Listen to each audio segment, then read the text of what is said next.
Hey guys, it is us back once again to continue this journey of Phoenix Wright Ace Attorney, the Phoenix Wright Saga Trilogy. And I think this chapter, or this part, we're going to aim to complete the current chapter off of this game, whether that be at the series finale or just a part, another part conclusion. We shall see. But we are about to get into this. In the last part, we got tased. And now we're ready to go on to the next day.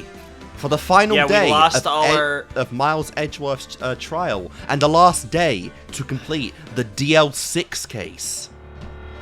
Yeah, we lost all our DL6 evidence, but Maya's heroics, which seemed wasted at the time, did get us a bullet that was used in the DL6 incident straight out of Gregory Edgeworth's heart. That's probably going to somehow come into play huge and prove that Maya's not completely useless, but it's going to be interesting. Like you said, this could be the end of the main first game in the trilogy, or just the end of Chapter 4, but either way, it's going to be nuts.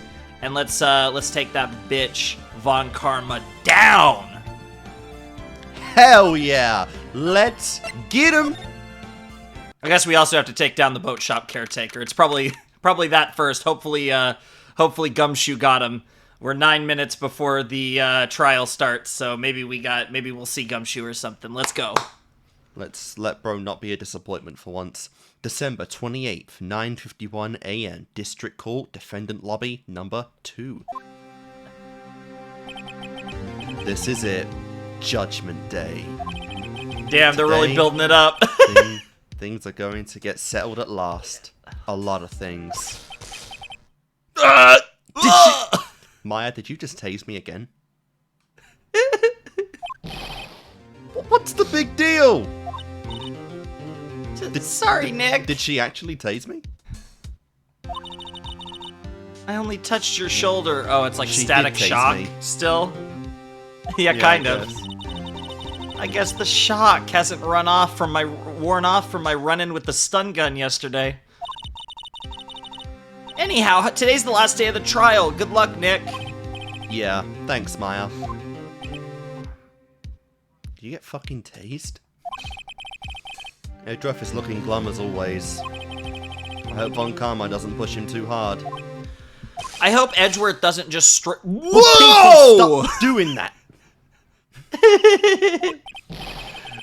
Oh, what are you doing? This is new. I don't think we've seen a judgmental stare from him. This is a new sprite, I think. If we have seen it, it's been very seldomly. Sorry, I'm sorry. I just thought I'd cheer you up with a pat on the back. Maya, maybe you should go outside and discharge. Right, good idea. Maybe splash some water on yourself or something. Try not to electrocute anyone on the way.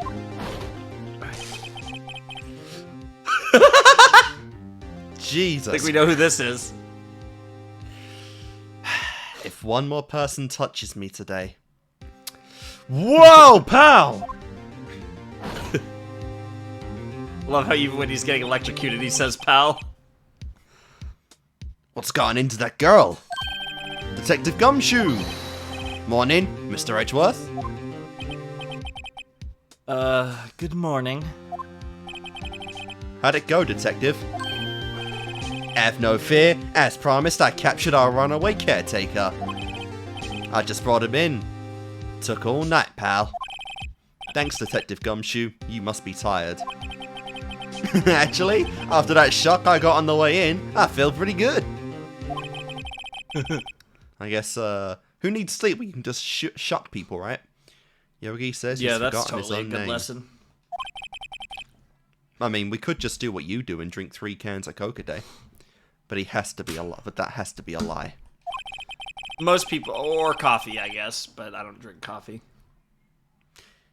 There's so many varieties of coffee, man. Give it a try. Why would you want revenge on Edgeworth if he couldn't remember his name?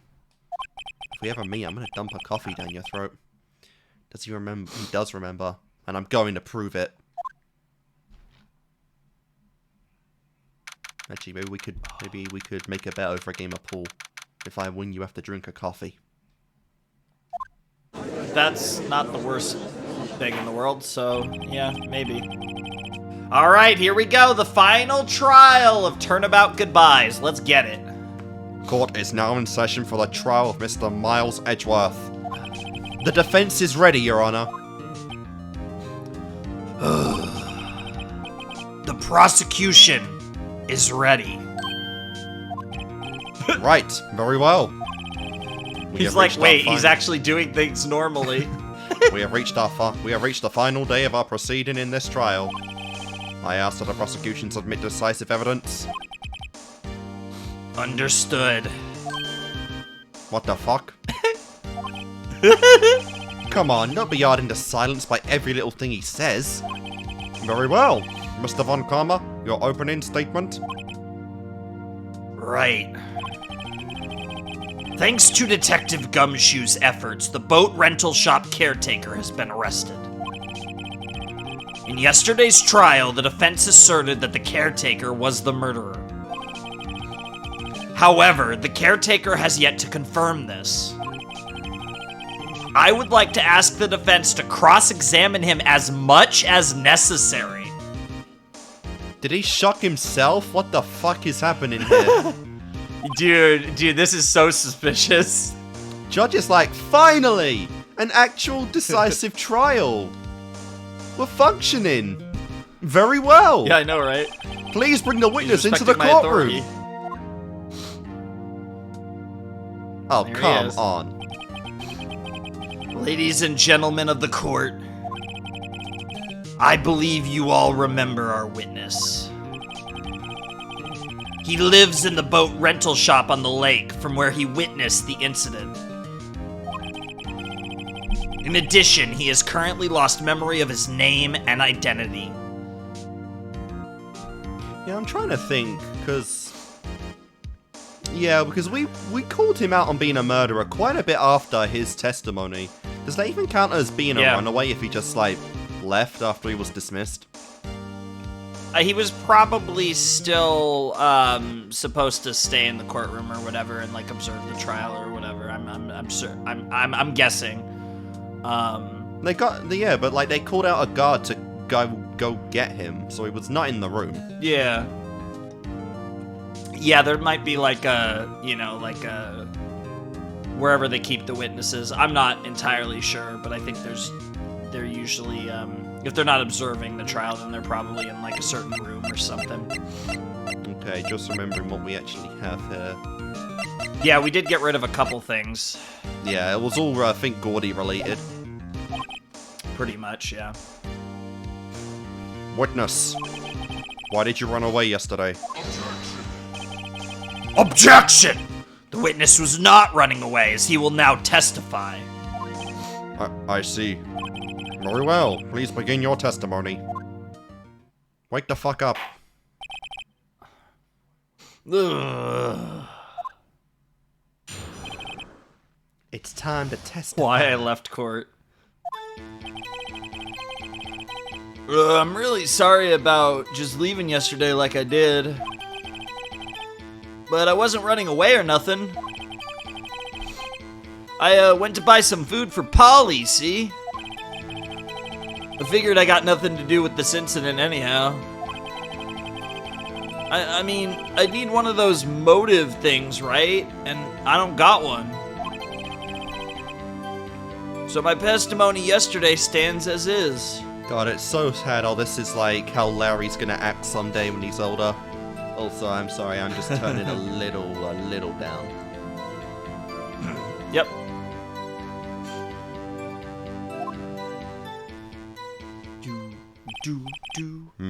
Very well. Let's begin the cross-examination, shall we?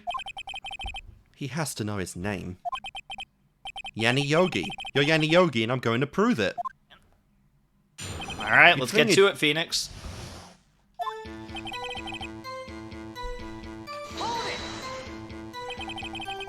I call what you did running away and not just leaving.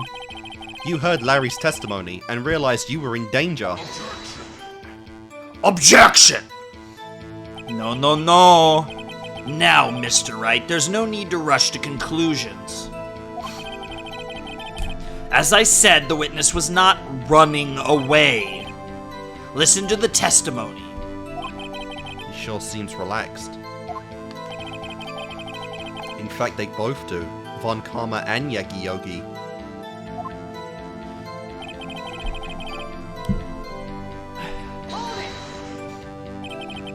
Then why did you leave? Objection! He's just about to say why, you dumb fuck! Asks me to testify as much as necessary. Will not stop objecting to my every testimony. Yep. Is it so hard for you to just quietly listen when someone is talking? If I sat quietly, Edgeworth would be guilty in 3 minutes. Nice. Food? Well, Polly is a bit of a gourmand, you see. She only eats these high-quality bird pellets from France. Damn. They only have them in the big pet shop downtown. But you weren't arrested until this morning. Why didn't you go back to the caretaker's shack? Well... Say some dumb shit like I forgot where it was or something. I kinda got lost, you see. What the hell? And you're trying to tell me his memory's only bad? His memory's only bad when he's fucking, Yeah, from, I think this from back a few years... This invalidates Von Karma's claim that he's good enough to testify. Yeah, like, either this guy has memory issues or he doesn't, and that's the thing. And, like, we're trying to get to the point that, like, it's all bullshit. But yeah, you can't... Your testimony clearly wouldn't be valid. The witness has trouble remembering things sometimes. Sometimes, Only when it's convenient. Exactly. When the police apprehended him, he was on his way back to the shack. Yeah, right. Nice try, Von Karma. No one's going to believe that. I see. So he was lost. Holy Please, fuck, Your Judge. Honor, come to your senses.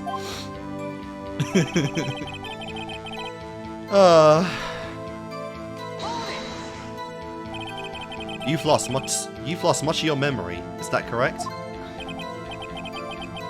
Yup. Seems like it. Then how could you know that you didn't have anything to do with this incident?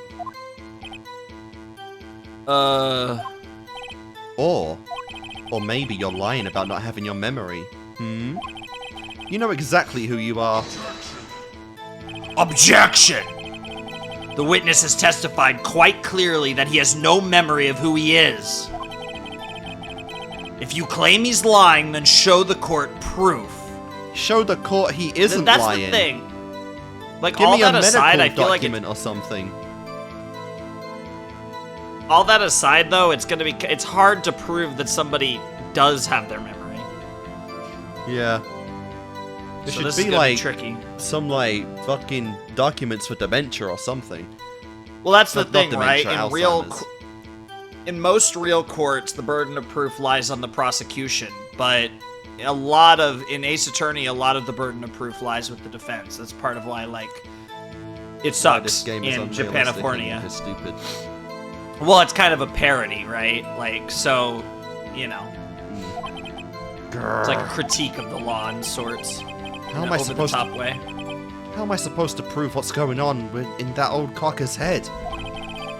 That's impossible. I'm glad you've come to your senses, Mr. Wright, since I can read minds. Maybe that shock I gave you the other day did help. Wait, what? I mean, fuck.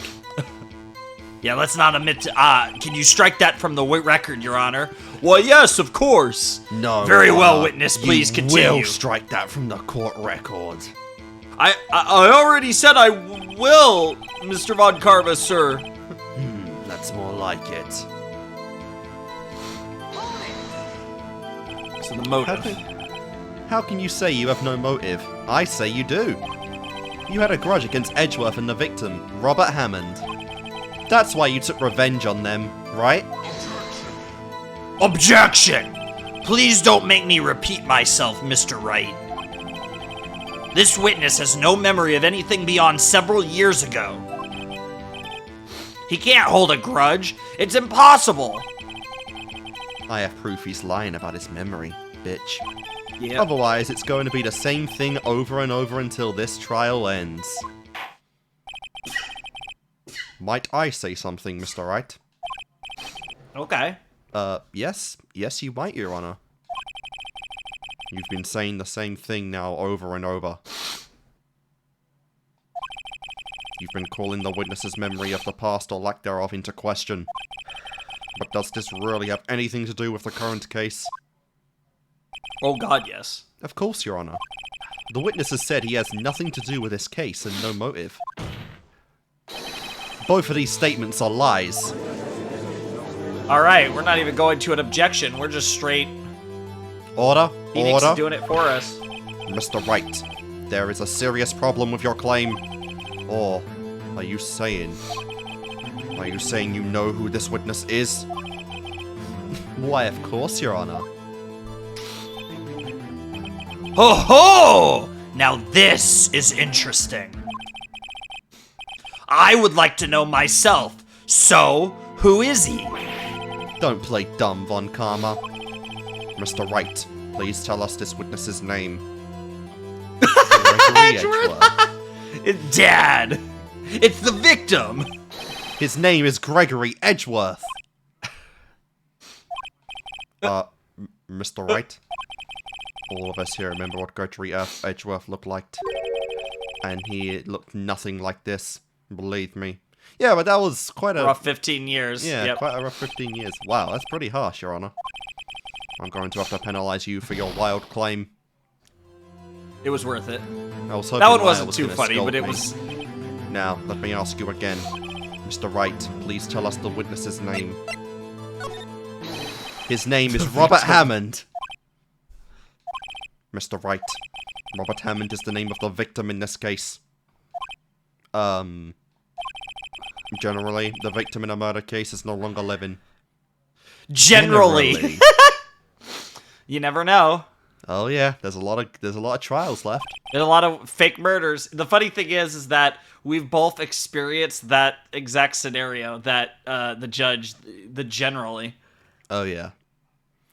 That's true. Please try again. Oh. Yeah, those were okay. Meh, mid. His Yeah. name is Yanni Yogi, a former court bailiff. Bailiff. Yogi? That name seems familiar. Is he a bear? By the brothers! Yanni Yogi! From the DL6 incident! It figures the judge would have heard of it. There's no other judges in this universe. It was such a famous case. That's what you think. Are you questioning know. me? You never know, man. But what does this mean? Your Honor, if this man is Yanni Yogi, then he has a clear motive. Objection! Tisk, Tisk, tisk, tisk. No, no, no. Jumping to conclusions again, Mr. Wright. This man, this witness is Yanni Yogi? Fascinating. However, how do you propose to prove this to the court? That's the problem. It's very hard to prove. I feel like at this point, it's kind of the court's duty to, like, do some research into who this fucking guy is. Sure. This isn't something But, we like, should be obviously, debating about. obviously they did, and it wouldn't have just been Von Karma. Like, there would have been people that did research into this, so if they didn't find out, that's a problem. So what do we got to prove it? This is a court of law, as you may recall. You need proof. And allow me to repeat once more that the witness has lost his memory. This is it. I have to do this now. I can't prove he's Yogi right here, right now. Then I've got nowhere else to go. Nick, how are you going to prove it? How can you prove that he's Yanni Yogi? It's okay. It's actually quite simple. Your Honor, please take this man's fingerprints. Fair? Okay. Then we'll compare them to the fingerprints on file for Yanni Yogi 15 years ago. Yeah, because he was both a bailiff, he would have his fingerprints, and because of that trial, he would have his fingerprints in the system. I see. That makes sense. What do you want now, Karma? Tisk, tisk, tisk. Huh? I'm so very, very sorry, Mr. Wright. Why? The witness has no fingerprints!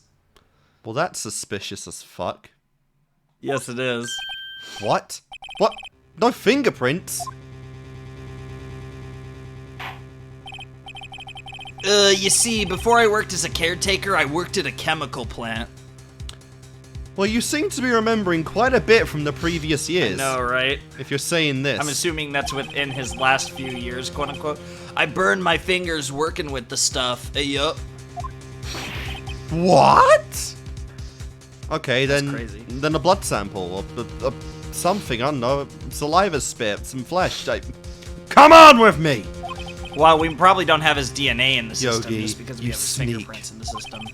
You burned your fingerprints off to hide your past. Jesus Christ. That's pretty metal. Honestly, That would hurt so much. Oh my god. Well, if the witness has no fingerprints, I guess we will not be able to prove his identity. No! Well, what will you do, Mr. Wright? God, this motherfucker. Holy shit. I'm trying to think. That is what the could question. What could we do here? Because I assume they don't have their DNA in the system.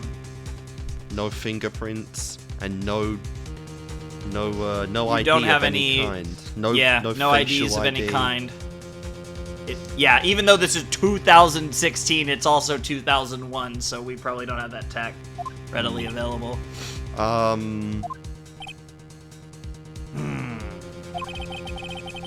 It seems that the case has been decided, no? No! I know what happened. I know everything. We have to I piece it just together, can't though. prove it. Yep. But no, Yep. I can't let it end like this. I cannot lose. There has to be another way. There is no one who can testify as to who this witness is. No one. Except Miles Edgeworth himself. But he wouldn't know. Nick, what are we going to do? Shut up, I'm trying to brainstorm here. Oh, it's time. Oh, we're finally doing it. We're finally gonna do it. Your Honor, no. I would like to call to the stand Polly the Parrot. Oh my god, he's back on Come his on. bullshit again. Come on. I didn't even consider that he might have erased his fingerprints. There's only one person who remembers all of his past. Come on, Maya, speak up. You know about Polly. You wanted him as a pet. What do I do? Well, Mr. Wright, Come on, you have to prove your worth to me, Maya. perhaps you'd like to cross-examine his parrot for a little comic relief, hmm? Why, that's a beautiful idea. Yeah, very funny. You're a sore winner, my fun Karma. Oh no. Wait a Oh second. no! And Oh it came no! right out of the horse's mouth! Cross-examine I this was parrot. dying. You were pushing this so hard, and at the end of last episode, because we only we finished that like 24 hours ago or whatever, and he was so disappointed that we didn't do this. And no, It's they were just finally holding time it. for They the were like, no. climax. They knew it was too good. It had to be up saved for the last day. Yes. Yes. Yes! Let's do this. It's time to cross-examine the parrot. Holy fuck. That was killing me that you were like just begging for that and calling that it didn't happen, knowing that it still would happen. What is it, Nick? No, you're not going to. Your Honor, Even Maya thinks it's crazy. the defense would like to take Mr. Von Karma up on his proposal. Take Von Karma up? On my proposal? Exactly, Your Honor. I would like to cross-examine the witness's pet parrot. Yeah! Now What this the is fuck, what it Phoenix? means to be in the Ace Attorney, California, America, multiverse of Japan. Order? Order? Well, what do you think, Mr. Von Karma? Need you even ask? This is a farce. I object. But you... Yep, Phoenix is gonna call him out on it. Wait a second. You were the one who Yeah! suggested I cross-examine the parrot, Von Karma. So he can't object because he I have a right to do technically as said it. you suggested. Oh my god, that's so dumb.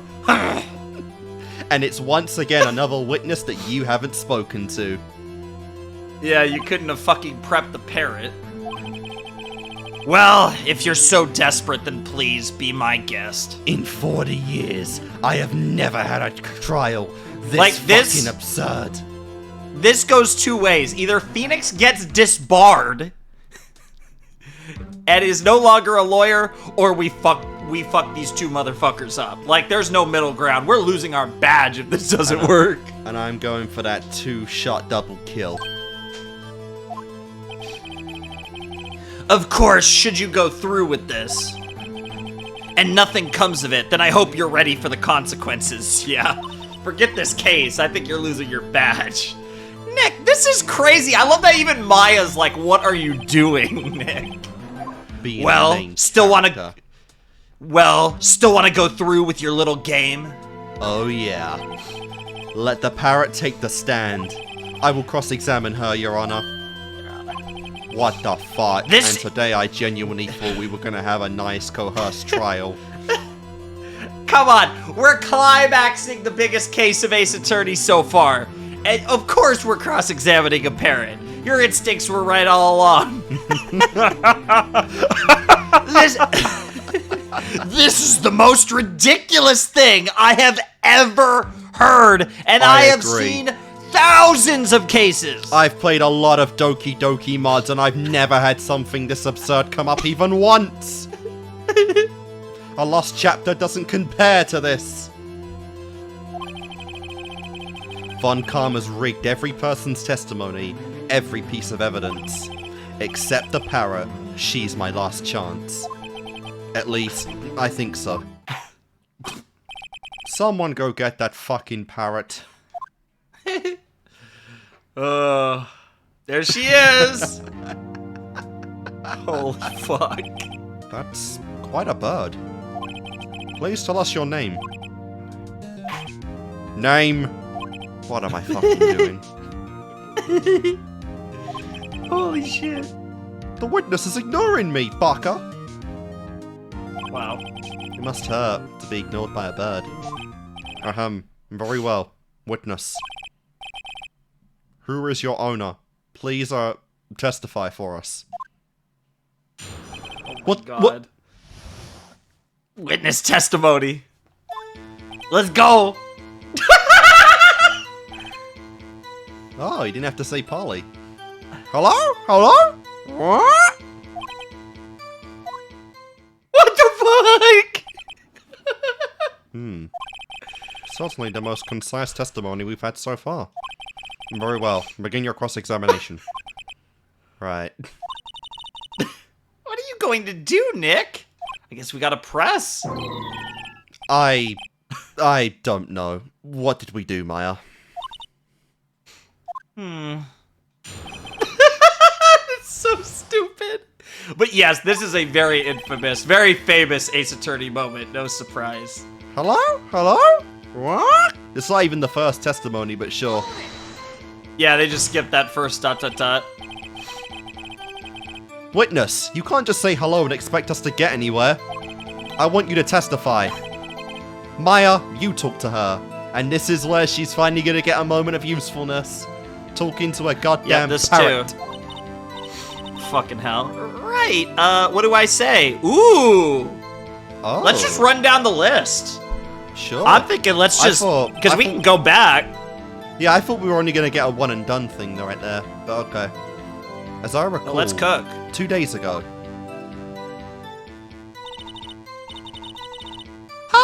Polly, have we forgotten something? What? Yeah, because these were all the things yeah. Don't forget the L6. What? And that was really sus when we heard that. If if I can get Polly to say that here, that will prove that the caretaker had something to do with DL6. It would link him, caretaker, to DL6, yep. Polly, have we forgotten something? Oh, shit. Must have trained the bird again. Hello? Hello? What? Huh? That's not what you're supposed to say. Forgot. Something we forgot. Hello? Hello? What? Uh-oh, it's not working, Nick. She won't say it. You have to be specific. This is ridiculous. Why won't she say it? No! Something the matter, Mr. Wright? Oh, shut your mouth. Wait. Don't tell me Von Karma expected this. He never trained a parrot, could he? Did he train her not to respond if we asked we'd forgotten anything? Jesus. Oh my god, yeah. Don't underestimate Von Karma and his perfectly run trials. Witness, you're here to speak. You must speak to me. Frankly, I can't believe that you're speaking to the parrot. Well, I guess we should try to get some information out of her. We need to show the judge that her owner is Mr. Yogi. Alright, let's run it again. We got 2 more options, so... Alright then. That first... Dude, Von Karma was ready for that first one. What's your name? Maybe I should get her to say her name. Polly, what's your name? Polly? Polly? What? Mr. Wright, I think we've established that this parrot name is Polly. Does this have anything to do with our owner's identity? Yes, it does. What? Ha! Fascinating. You claim that the parrot's name will prove her owner's identity? Then show us this proof. Nick, don't you think you're taking the bluffing a little too far? Wow, thanks, Mia. Always doubting me. Listen. It might actually be Mia this time. We're not here to answer the question of who is the caretaker. We're here to prove that he is Yanni Yogi. All we have to do is tie the name Polly to Yogi. Your Honor, the proof is the proof the parrot's name reveals the caretaker's identity is. I mean, that just says Polly, but... It's not quite that yet. No.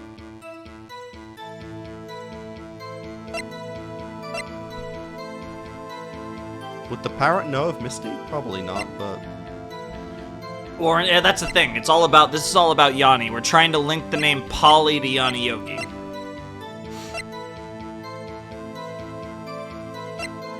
So, maybe just an item that belonged to him. We don't have anything like that. I don't know then. Oh, maybe read the file on DL6. You gotta read this. Yeah, you gotta read this, because there's a lot in here. Okay. Well, this is just the elevator thing. Defense attorney trapped in elevator returning from a lost trial with son. Yep. Court bailiff trapped in elevator with mild Edgeworth memory loss due to oxygen preservation. Yanni. Okay, it does say Yanni Yogi. So I'm assuming it's gonna be this. Did you, like, totally miss it? Read that last page again? What? Read the whole thing. Oh, the Polly Jenkins thing. Yeah. He named the bird after his wife that committed suicide. Yeah, I just kind of skipped over that part. The DL6 case file. Objection! That's quite a large file you have there. Which page is the proof on, then? Show us, or stop wasting our time. Very well. Mr. Wright, please show us the page. Ah, crap, I think now we're gonna miss the third option that Maya had. No, don't worry about it. But I want to get all the content. Trust me, don't worry about it. Okay. Oh, fuck, what one was it? It was the third one. These are in order, yeah. Case summary is the first page. Victim data. I think anytime you present the DL6 case file, Von Karma will force you to say, which page is it on? That's a big file. Okay. It's on the suspect page. Suspect data page. This is the page that has all the information about Yanni Yogi. Right after he was arrested, his fiancée committed suicide. See? It's quite a fucking, like, harsh reaction to your fiancée getting, like, arrested. Jesus Christ. Indeed. It does say that, yes. What was his fiancée's name? Polly Jenkins. Polly? Exactly, Your Honor. He wanted to remember the name of his fiancée who had committed suicide. That's why he named his parrot after her.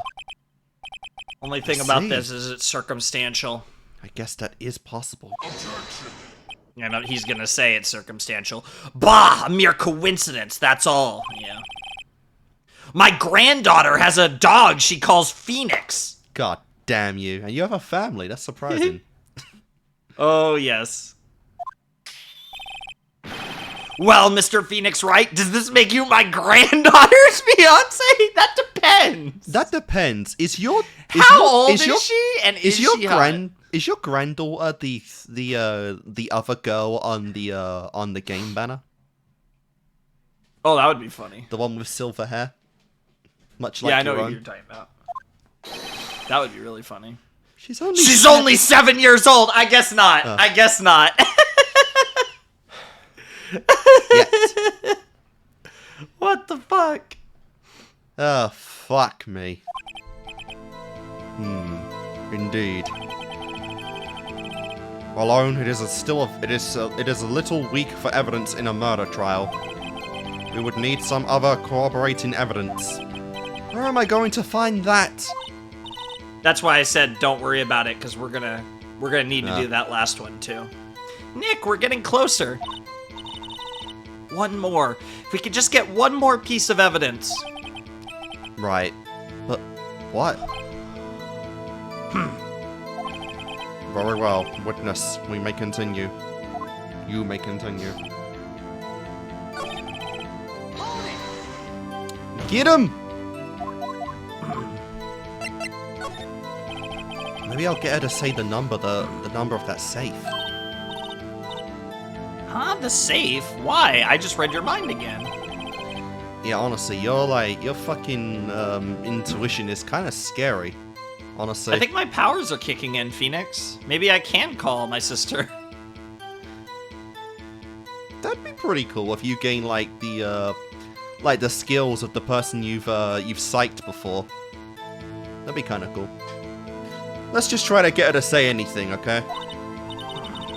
Polly, what was the number to the safe in the shack? Polly, does Phoenix like me? 1228, 1228, and no chance in hell. Squawk. Aw. But the problem with this is how do we connect this to DL6? Because that's all we got. The page Safe that was number. in there had a lot of details about, you know, why he's committing revenge and all that. My, what a reckless parrot. Well, Mr. Wright, you aren't claiming that this number has something to do with a caretaker. Actually, it does. Actually, it does. That's why I had her say it. Or rather, why I had my girl say it. Ridiculous. How can the number to a safe tell us who the caretaker is? Also, we're very, very publicly just outing his privacy right here. Yeah, that's pretty funny. Show us your proof. What could possibly link this number to the caretaker's true identity? Oh wait, no, that's true, because he took the fucking page off of us. We just have to find something that ties 1228 to DL6. Okay, it's nothing to do with the murder anymore. The murder's kind of done at the moment. At least for now, yeah. We don't have, there's nothing there. I know, I'm just looking through my stuff. I'm surprised we didn't get rid of this yet. Yeah, we still have it. Doesn't mean we'll use it necessarily, but we still have it. File on DL6. The photograph of the murder, no. And then the bullet, which, again, no. Maybe again we go on DL6. Let's take another look. Yeah. Elevator was depleted at the time of the incident. No clues found on the scene. Defense attorney trapped in the elevator returning from the lost trial of son. One bullet to the heart. No, it's not DL6.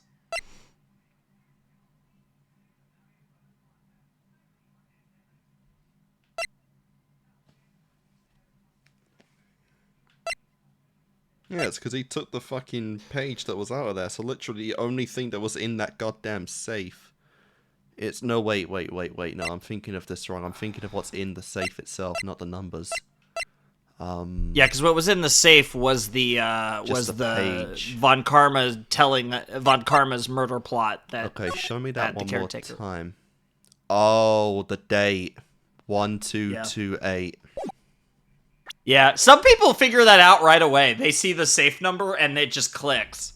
But yeah, no. Yeah, December 28th, which is also today's date in the game, because we're exactly 15 years, because this is the last day of the statute of limitations.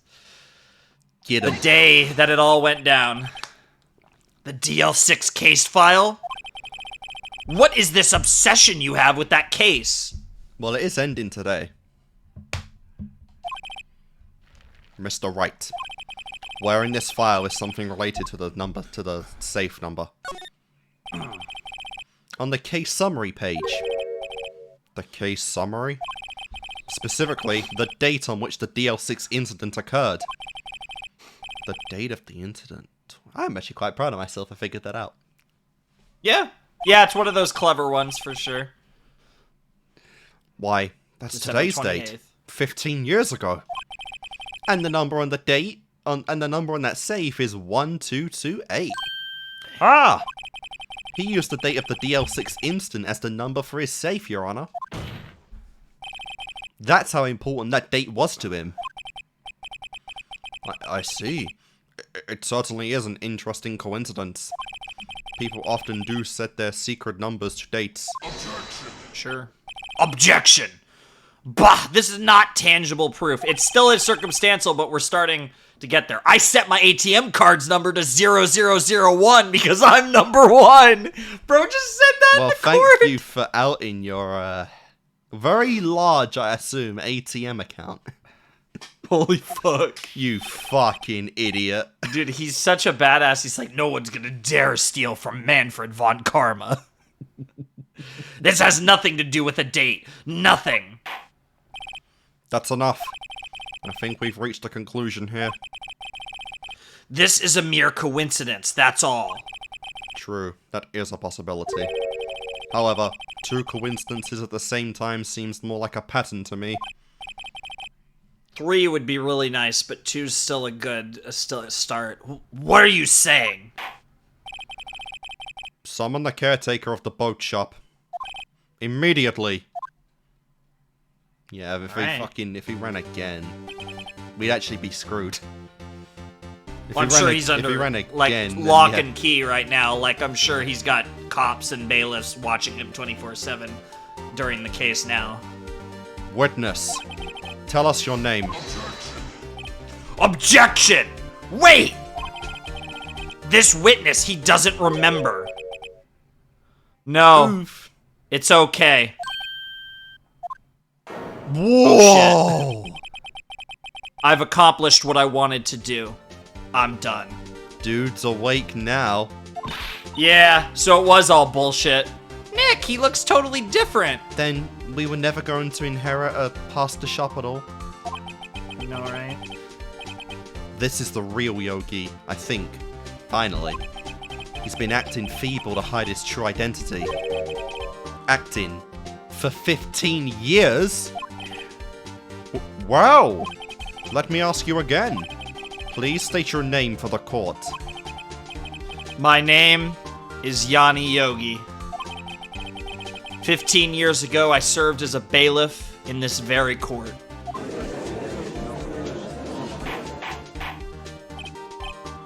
Order, order. Yanni Yogi. So it was you who killed Robert Hammond. And tried to frame Miles Edgeworth for his death? Yes, it was me. I did it.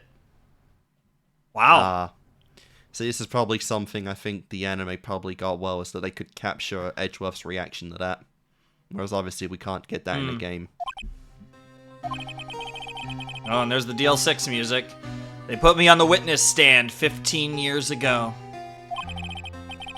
Robert Hammond, he said I was mentally unsound. He told me it would make me innocent. Get me off the hook.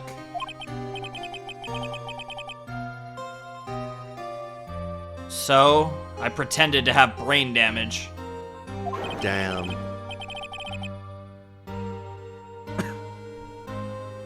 That's wild.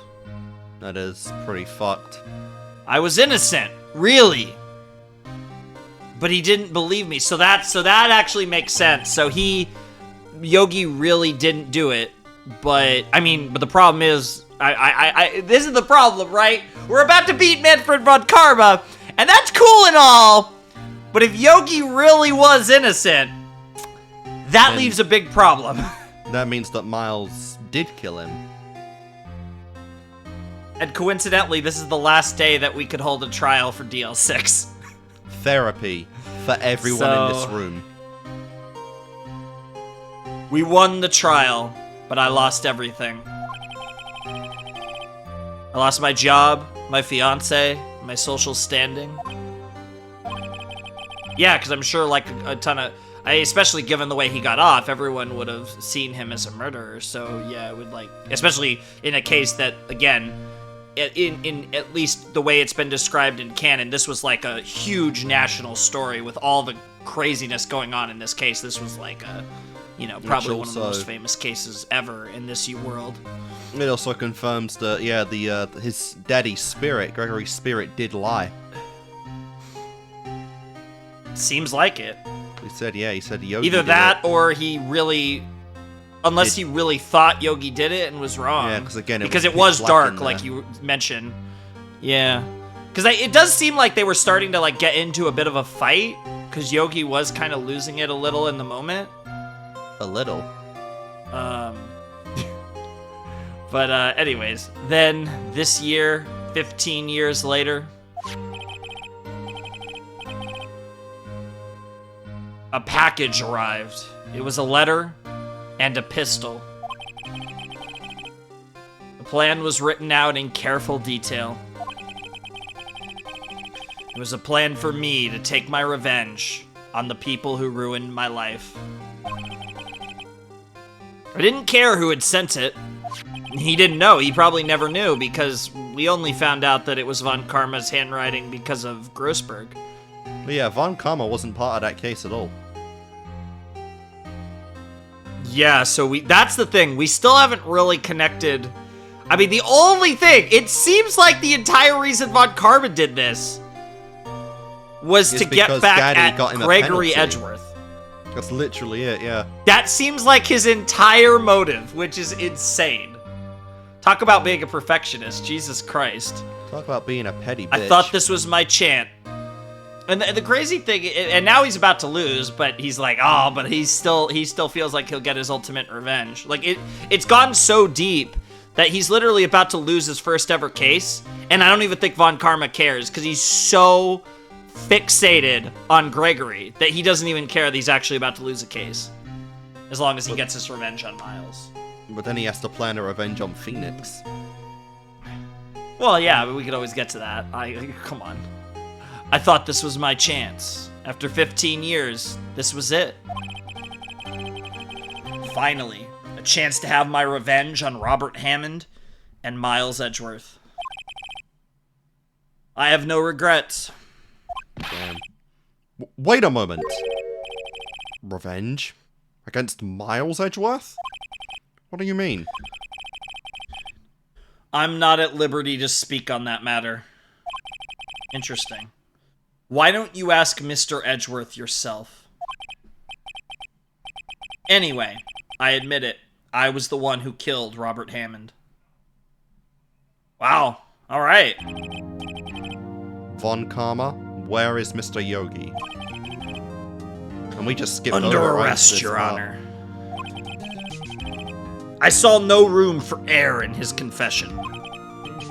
Then the defendant, Miles Edgeworth, is... innocent. In this case, at least. And that means you have lost, Von Karma. Yep. One case in Taking 40 it years. surprisingly well, though. And you lost to an amateur. I mean, to be fair, we are an undefeated amateur, though. I'd imagine Phoenix, like, jumping for joy, like, hugging Maya while having his middle finger raised up to Von Karma as he does it. Based. You lost to a pair of amateurs, motherfucker. One who's still technically a minor. Damn. How does it feel? Not only did you lose to me, but you lost to the worst spirit medium in the entire planet. Let's go. Very well. Will the defendant please take the stand? Time for you to start getting involved, edgy boy. There are a few mysteries left unsolved. Still, you are cleared of suspicion of this particular case. So I would like to pass judgment on the murder of Mr. Robert Hammond. Any objections? I don't believe it. Why isn't Von Karma saying anything? Very well. This court finds the defendant, Mr. Miles Edgeworth, not guilty. Get him! Woo, confetti! We did it! We got him off Yay! the hook! That is all. This court is adjourned. But we still have DL6. Objection! Wait, didn't we ask Edgeworth to literally come up? How are we ending the trial already? He just came to the stand. Well, he is to get his verdict. Did someone... Yeah, but he said, like, just have him explain it. He even just said there are mysteries left unsolved. Did someone just say objection? It wasn't Von Karma. Wait, but that means... No. Edgeworth?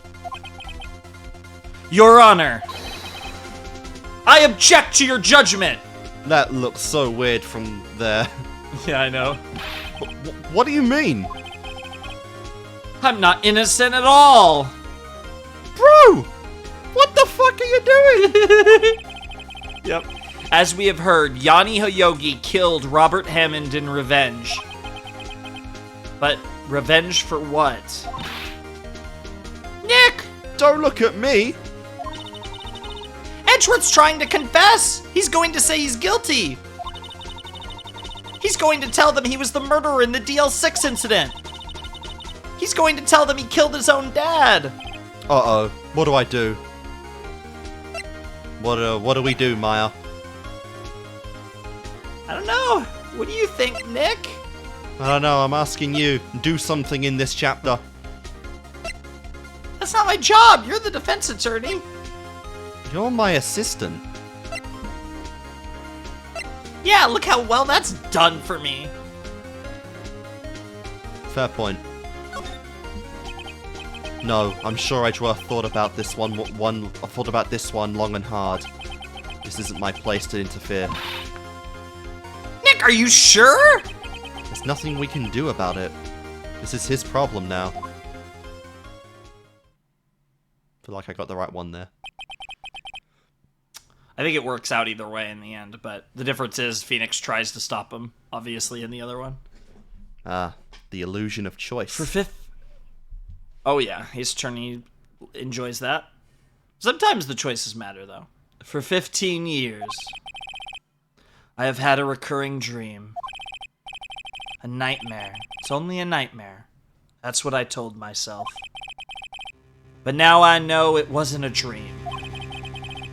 Yanni Yogi wasn't the killer. You mean in the instant where your father died? From the distance of the shot, it wasn't suicide either. Everything was as clear as day. The murderer, the criminal in the DL6 incident, it was me. Your Honor, I confess my guilt. I am guilty for DL6. the statute of limitations of which ends today. The culprit is me! Order, order. This is certainly unexpected. The defendant, declared innocent, is confessing to a different crime. A crime for which the statute of limitations runs out today. I'm not really sure how I should deal with this. Bah! It's obvious. We hold a trial. Right here, right now. Calm down, bro. I need a water break. We try this man for his crime of 15 years ago. I think I would like to take a 5-minute recess. During this time, I will consider the appropriate course of action to take. Court is adjourned. Yeah, I'm actually not booked for this trial, so I think I'm gonna be heading home now. I don't know if there's ever a case. There probably is, but I don't know if there's ever a case where a court of law can outright, like, demand a certain attorney or certain defendant to, or prosecution to be in the trial. Probably I mean, to be fair, but Edworth is confessing, so I don't know how much of a trial. Like, officially it'll be a trial. I'm not sure how much of a trial this is gonna be, though. fair. I'm sorry, Wright? I've just wasted all of your effort. Yeah, what the fuck, man? Mr. Edgeworth. I just don't believe it, sir. I mean, you killed your dad? I didn't want to believe it myself, Detective. But it's the truth. I deserve to be punished. Murder is murder, no matter what the circumstances. This is crazy! Just crazy! Nick?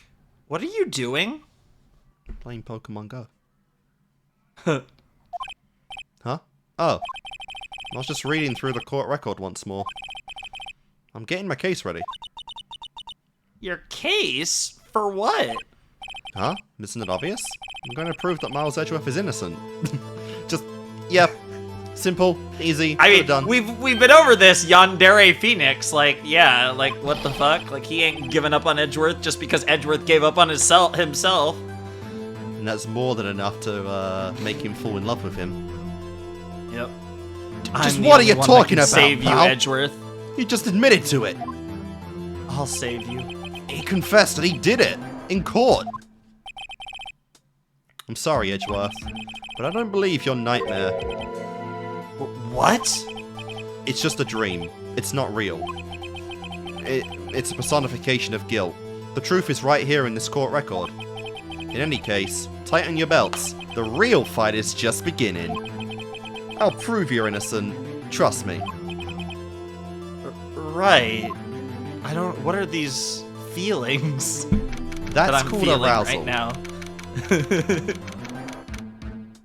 That's crazy, though. Now we are officially defending people who think they're guilty. And we straight up... Man, we've gone from fucking 10 a.m. to 2:30. Yep, to we 2:30. skipped lunch completely. Woo! You realize how many judges just hit guilty when they're hungry, right? I feel like we should probably take a half-hour break. You know, get yeah, some it was like burgers, yeah. some Instead of steak, half hour, he pizza. was like 5-minute recess. Yeah. Just went to make a fucking BJ sandwich. Oh fuck. Now then, I would like to resume our trial. No, we are starting a new trial. I think Miles and Phoenix are gonna have a different type of BJ sandwich if this case goes well.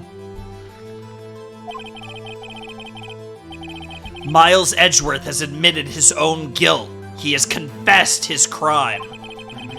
Let us begin by hearing his testimony. Then, though pointless, let the defense do their cross-examining. The statute of limitations on the DL6 incident runs out today. Though it's unconventional for me, I'd like to run this one by the book. Damn. I see. Does the defense have any objections? No, Your Honor. Von Karma, you knew this was going to happen from the very beginning, didn't you? Are we really saying he's this much of a fucking, like, badass or Lelouch level, like, strategist?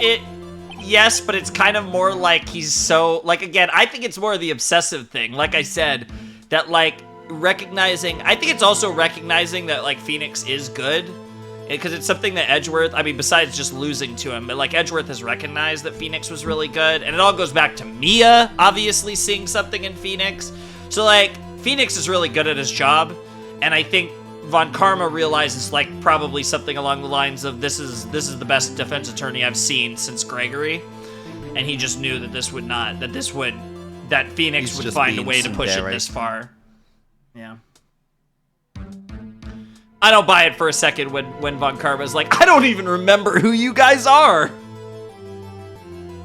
Maybe Maya. Maybe he forgot about Maya, but I definitely think he remembered Phoenix.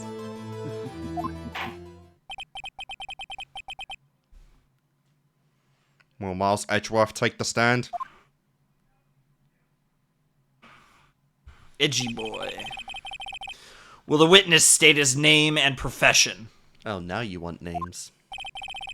Miles Edgeworth. I am a prosecuting attorney. Ex-prosecuting attorney. Technically not ex yet. Mr. Edgeworth. 15 years ago, you mistakenly killed your father, Gregory Edgeworth. Damn, he's even, like, added in those words, like, mistakenly. He's actually being kind of, like, sympathetic right now. Well, he's running it by the book, like he said. I know. Is this correct? It is correct. Then testify about this matter to the court. When Edgeworth was telling me about his dream yesterday, I noticed something. One detail didn't quite fit. That will be the key. But only if I can get it to work. Alright, Maya, you were listening to that story as well. What is this detail? You think I know? Come on, do something, woman. Call him. Call Gregory right now. I got you the bullet, okay?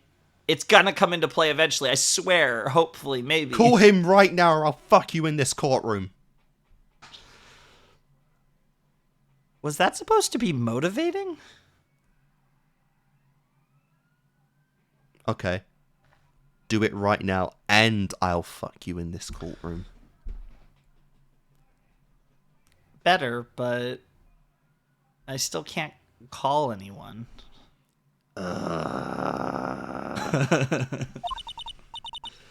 Please, please. Please call him. This is my one chance.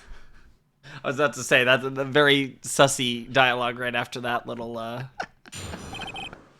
exchange. Here we go. That day, I had gone to the courtroom to observe one of my father's trials. As we went to leave, an earthquake struck, trapping us in the elevator.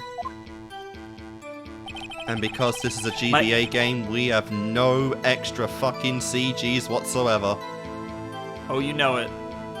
Yeah, it's gonna be crazy when we're like 8,000 games in and there's anime cutscenes. It's crazy how far this series has come. My father and Mr. Yogi lost their composure and began to argue. Just then, something heavy fell at my feet. I picked it up and threw it at Mr. Yogi. I wanted them to stop fighting. And it coincidentally fired. I mean, it can happen, but it is unlikely. A moment later, there was a single gunshot, then a scream. It was a terrible scream. I remember it to this day. But how do you know that your bullet didn't hit the window? Yeah, he doesn't. Like, that's all. Yeah, I guess there was a scream afterwards, but that would just come with the surprise of a gun going off anyway. There's no way of fruit. I mean, to be fair, he's describing it at like the most like horrific scream he's ever heard in his life. That's like burned into his mind. So it, you know, definitely seems like a bullet hitting someone. But it could also just be that's a personification of the guilt that's been eating away at him. Sure, sure. And until now, you thought this memory was a dream? We were stuck in that elevator for 5 hours. The oxygen in the elevator ran out, and I lost my memory of the events. Bah! The same claim Mr. Yogi has made. Very well. Mr. Wright, your cross-examination, please. Yes, Your Honor. Alright, let's fumble through the stuff I don't need anymore. So I don't need anything from the testimony. I don't need the lake photo anymore. Yeah, it's all DL6 now, so... The overhead map is gone. The para and the metal detector aren't relevant. So all it's really just the picture of just Misty. Misty, the... And No, then the that's... last... Yeah, no, these are not relevant. It's just everything past the parrot. So 4 pieces of evidence are relevant now. Yeah. Yeah, because everything else Manfred took. So this is all we have on DL6. What was the trial your father was involved in on that day? I don't remember things very clearly. Only 2 things. I know my father lost, and Mr. Von Karma was the prosecuting attorney. So this might or might not have been the same. No, this could have actually been the penalty case. We don't know for sure, though. Mr. Von Karma, you were handling that case? It was 15 years ago. I don't remember the details. Of course not. You just made a 15-year plan to get revenge, of course. It depends, yeah. It depends on if this was the penalty. Okay, yeah, so this was the penalty case. So yes, he definitely remembers that. Because we know they did mention that he went on a vacation for a few months after this. It was the only vacation he ever took. Because clearly he was that distraught, I guess, by what happened. That was when Edgeworth pointed out the problem in Von Karma's evidence. Yep. Dreaded earthquake. So there were 3 people, including yourself, trapped in that elevator? Yes. Myself, my father, and Yanni Yogi. We were fine at first. But then as time passed and no one came to help... How lucky you all were that no one needed the toiletries at that point. What did you do then?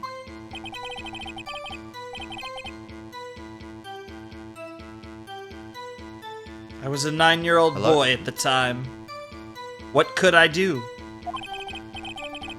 I was scared, trembling in the corner. But then...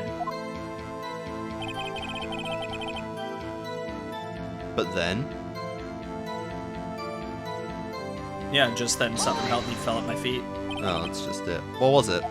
Yeah. A pistol, you fucking moron. I assume it was the bailiff, Yanni Yogi's. That makes the most sense, yes? The safety must have come off when it fell from his holster.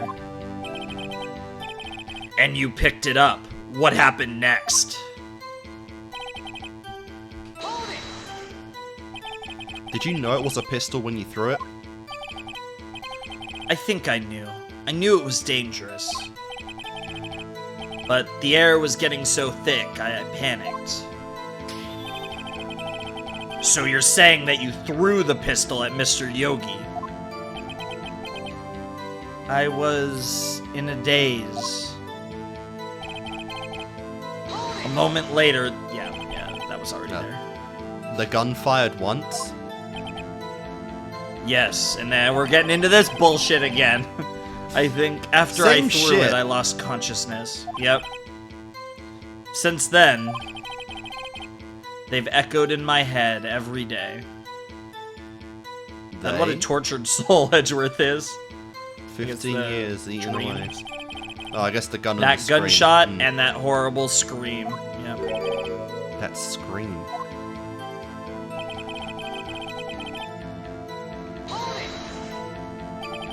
To this day? Yes, I can practically hear it now. I doubt I will ever forget that scream as long as I live. There it is. One part of that testimony that clearly contradicts the evidence. But I don't know what it means. I better find out and quick. Interesting. So the scream is the part we gotta testify here. He might have just been saying that at the end because sometimes they give you like a little hint at the end, so I'm not entirely sure if it was that last statement. Photograph. So it's not yeah, Misty. Misty's not Misty's anything not right yet. now. I don't know if she's ever going to come up, but we have her. Air elevator was oxygen depleted at the time of the incident. No clues found at the scene. Trapped in the elevator, returning from a lost trial with son. Edgeworth, one bullet found in the heart. The murder weapon was fired twice. I mean... So I think we can hit this now, because this is obviously saying the gun was fired twice, and there was one where he said it fired once. Well, he threw it, and then it fired, and then the scream. Which doesn't prove he didn't do it, but at least proves that it was picked up There's again a missing bullet. after the fact, yeah. Because that's the other thing, too. They only recovered the one bullet. They never found the other bullet. We have nothing on the other bullet. Yeah, because the as other far bullet as we went know, through the window and fucking got lost in the debris. Yeah, because they said no clues found at scene, but the fact that they never found the bullet is really weird. Because they would have combed that place with a fine-tuned comb looking for that other bullet. So, yeah, that's a big mystery of DL6 is where the hell did the other bullet go? Like, we know it went through the window, but where did it end up? So I'm going to go with DL6. Do you feel alright with that? Yeah, and it was I believe victim data was the one that... It was the second one that goes into Gregory. Yeah, the second page. Yeah. Oh, my bad. Are you sure you heard one gunshot's what he said? Yes, I'm sure of that. I heard the shot and the scream. Then everything faded. I was unconscious until the rescuers came. I see. No, Your Honor. Unfortunately, you don't. Look at this file one more time. This plainly contradicts the witness's testimony. Objection! You do enjoy dragging out that file, don't you? It's basically the only evidence we have. It's kind of relevant right now, boy. I don't accept this evidence unless you could tell us what page it's on. Literally what I was about to do. Like, calm down. You just throw the funny thing is we used the third page, we've used the first page, and now we're using the second page. So every page has come up. Yep. Look at the victim data in this file. It says quite plainly, the murder weapon was fired twice. I'm sure Von Karma's gonna bring up why this never, led anywhere in the original case, though. I mean, obviously there was a DL6 trial with Hammond and whoever the prosecutor was back in the day. Yeah. Miles Edgeworth only heard one gunshot, yet the murder weapon was fired twice. The first shot was the accidental firing when the pistol was thrown. Yep. So who fired the remaining shot? That's the big mystery of DL6, pretty much. Was there perhaps another shooter who fired the second shot? Objection! Your Honor, as I'm sure you're aware, this incident occurred 15 years ago. The evidence is dated. Okay? The pistol did fire twice. However, we do not know when that second shot was fired. It might have been fired the day before the incident. No, we got that easy. Yeah, because the fucking thing. There's a hole. The screen, yeah. The glass had a bullet in it. There is no proof that the second shot had anything to do with this incident. Yeah, that's really easy to dispute. What? I see. You do have a point, Mr. Wright. The murder weapon was fired twice, as we have heard. One of those shots was fired by the defendant, a boy at the time. Do you have any proof that the other shot had something to do with the case? Of course. Your Honor, I think I will be able to show you proof. What? Impossible! Now, Mr. Von Karma, save your surprise for after you've seen the evidence. Very well, Mr. Wright. Show us your proof. Very well. There's we that get to use the picture for the first time. Yeah. Um. Yeah, clear as day. can't I present it? It's... Oh, I'm not done yet. Oh, yeah, you were too quick. Yeah, you went to the court record instead of them pulling it up for you. You have evidence that the second whatever is related to the case. Look at this photograph. Look at this graph. This is a photograph of the scene of the crime 15 years ago. And I can see that the victim, I can see that the victim there is Gregory Edgeworth. This proves that the murder weapon was fired twice at the time of the incident. This photo proves it. So let me get this straight. This photo proves 2 shots were fired. Where? Your Honor, please get a clue. Yeah, I feel like it's pretty obvious, but I honestly, bro. sure, we gotta point it out. The fucking bullet hole in the window. As should be obvious, the contradiction is here. And those don't just break, like... I see. A that bullet takes hole something in with the extreme door. force. I don't even really see the point of having a window in a fucking elevator, but sure. Sure. What am I looking at? Pitch black? As I'm going up? Your Honor. That'd actually be kind of cool. No. Gregory Edgeworth was killed by a shot from the pistol. Yet there is also a bullet hole in the elevator door. Yep. We also know that the murder weapon was fired twice. Thus, someone other than Edgeworth fired that second shot.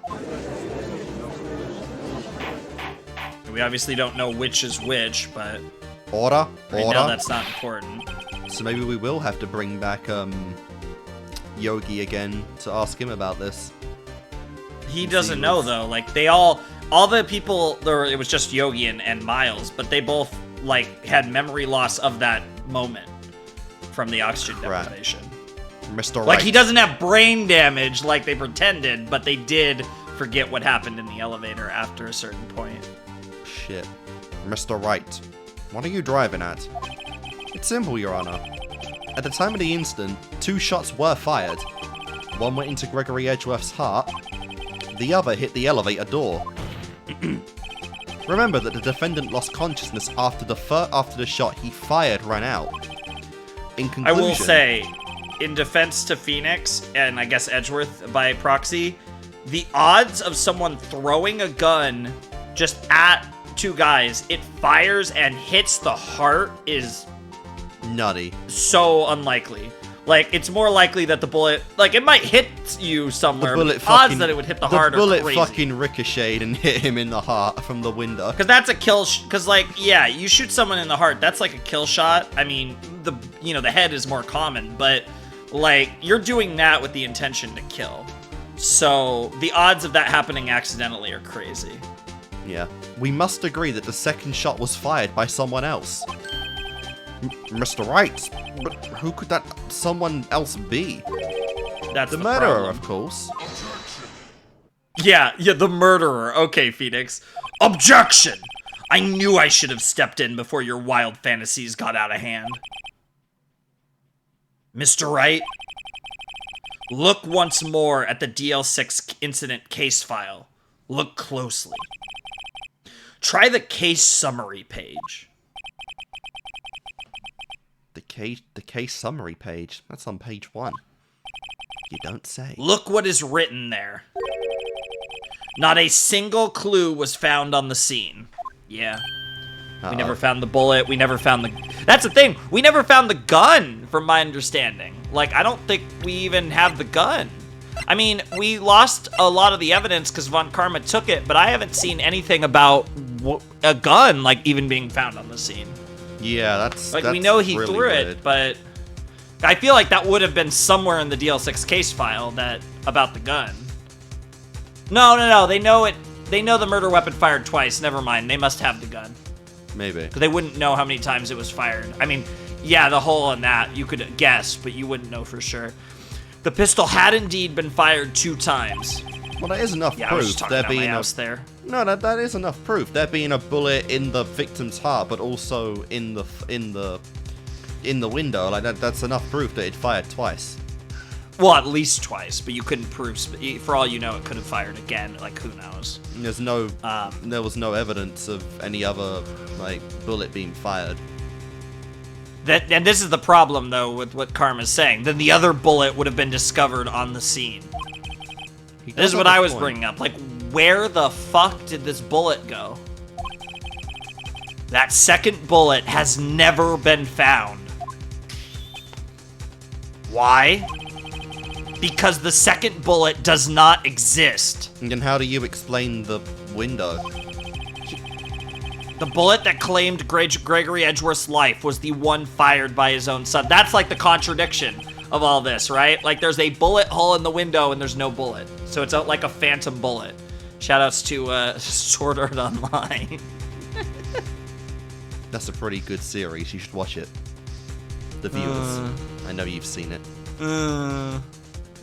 That is the truth of this matter. The whole truth. Solid 7 out of 10 from TheFlamingShark, by the way. It was undoubtedly something else that made that bullet hole in the door. Like what? Yeah, that would be like. Could you give us a theory? Anything? Order. I will have order. Like, it's not like there's so many reasons why that's a bullet hole, because, like, one, the force. It would, a window like that, the force that would be necessary, there's very few things that could make it.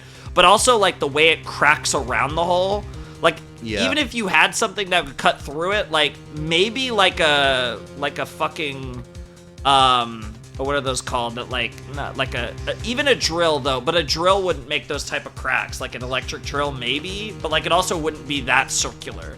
Like there's just, I can't think of a single thing that really makes sense to make that type of hole other than a bullet. Yeah. Mr. Wright has proven one thing to us quite clearly. That the murder weapon was fired twice at the time of the incident. However, as Mr. Von Karma says, the second bullet fired was not found. So we've kind of gone back to the first day. We've both proven a second bullet was fired, and we've disproven a second bullet was fired. Yep. So we're stuck again. It's a ghost bullet, yeah. And it's highly unlikely that the police merely overlooked this second bullet. Basically impossible. Like, there's no way that bullet wouldn't have been found. So that's the thing. That's the contradiction. This is probably came up in the DL6 case 15 years ago. And it was probably one of the problems with why everyone just got so stuck on what the fuck happened. So all we have is the single bullet fired. I'm afraid I have to discount the defense's claim. That's no thing we haven't even... very close, Mr. Wright. We haven't even brought up yet that Karma fucking tased us and took evidence. We can't prove it. That would just make us look crazy, because he's the esteemed Manfred von Karma, who's been a prosecuting attorney for 40 years. Maybe if Maya didn't go and cool her jet, so to speak, we could have had some proof. Yeah, being a so fucking unfortunately we're herself. Yeah, unfortunately we don't have anything. And von Karma only did that because he knew that we wouldn't have a way to prove that. I praise the judge for his wisdom in this matter. Wow, that's the nicest thing Karma's ever said to the judge. God, how did this happen? I don't believe that the second bullet didn't exist. Was I wrong? You gotta prove it. Have I been wrong about the whole incident? What are you doing, Nick? This is the problem with it, though. Like, it would... If it was that simple, it would have been solved 15 years ago. Yeah, also... Why aren't you raising an objection? I really gotta admit again, like, fucking Maya has more hair than Rapunzel. Jesus Christ, it goes beyond her... She has very long hair. It goes beyond her hips. And it's in a bun. And it's going down her face. Yep. Like, I want to see a sprite of this girl, like, just going full commando and her fucking hair just swaying down. How long is this hair? Yeah, we could easily cover everything of note with the hair. This girl does not even have a blanket. She just wraps herself in her fucking hair at night. That's funny. Why aren't you raising an objection? I'm sorry, Maya. What? It looks like I was wrong. He's got no proof. Nick? Because the bullet that we have doesn't help here. Unless that bullet Maya got was the second one. Nah, that makes no sense. Yeah, well, If no, the second bullet wasn't there, then all my conjectures are for nothing. No. You said you'd do it, Nick. You said you'd get Edgeworth declared innocent. We literally don't have the silver bullet we need. Like, literally. I'm sorry. It's just, when I saw the photograph, I thought the 2 shots had been fired. They have to have been, but I was so it doesn't certain of it. I thought I'd won. I thought there was another person, someone else who fired the killing shot. But now... That'd be some crazy shit if the bullet came from an outsider outside of the elevator that just fired it. I mean, it's like maybe possible, but we literally have no proof of that though. Or again, like not even anything. Von Karma has so many lean goddamn connections. Unless he had like one of the cops like conceal the bullet and hide it away. Even if that did happen, we again have nothing at all to point us in that direction. Yeah, that's all just baseless I'm just conjecture. cracking right now. Yeah, I mean, that's the problem, right? Like, we can come up with theories, but if you don't have anything to back them up, they're useless. But now, I was wrong to think it could be that simple. This case has stood unsolved for 15 years. Yeah, exactly. Nick. Well, it seems that we have finally cleared up this incident. Only one bullet was found at the scene of the crime. That shot was fired by Miles Edgeworth. Precisely. I would like to ask one thing of Miles Edgeworth before passing my verdict. Have you been paying attention to the trial so far? Yes, Your Honor. Do you have any objections? No. No. I do not. So you killed your father, though it was not your intention? Yes, I did. Oh no. He's accepted the guilt. Very well. Maya, it's time for you to be a main character. Dude, if we get a shot of Maya holding up her finger and doing the fucking Miles thing, I can't even call it the Phoenix. Dude, thing, imagine Miles' thing that he stole from here. Imagine we got a Maya objection voice clip. Then I would cum. Very well. The statute of limitations on the murder of Gregory Edgeworth runs out today. Therefore, I must pronounce a verdict on the defendant today. Right here. We need it. We need something. Something needs to happen. Like, this is bad. We need that turnabout right now. Indeed. Does anyone have any objections? I've been here before. It's just like my first day in court. There were so many things I should be saying, but my mind's gone blank. I can't find the words. Mr. Wright. Yeah, I remember that happening in the first case where he just like totally froze up. Every lead I thought I had has been squashed. This is really the end. Edgeworth, I'm sorry. I closed my eyes. Well, what was it that I had been doing all this time? Was my whole life leading up to today? Was I finally gonna get my man? Was I finally gonna... This fucking yandere. Yeah, I'm gonna embrace myself as the yandere I know I am. But now that I'm here, I know I failed. Mia. No, that was sorry. yeah. No. No. Not yet. Huh? Maya? What? Object. Your only weapon. Are you okay, Nick? What's happening to me? I have to think. Wait. Don't think. Act! Yeah, it's Your a very Honor. Phoenix thing. Just go for it. I object. Oh, you dumb fuck. Oh, no, no, no. Mr. Wright, on what grounds do you object, hmm? Oh, no. Nick? I don't know. His case is perfect. Oh, no. Ah. It must exist. The second bullet. What is this shit? Is Phoenix unlocking some spirit medium powers now? My best guess, now we don't know for sure, but like my best guess without context is that like this is like Maya. It's like she's not possessing Maya, but it's like almost coming through to him in something. It's probably related to Maya being there though. This is some scary shit. Yeah, it actually is freaky. What? What did you just say? As creepy as it is to say, though, Mia is probably quite literally there in spirit, watching right now.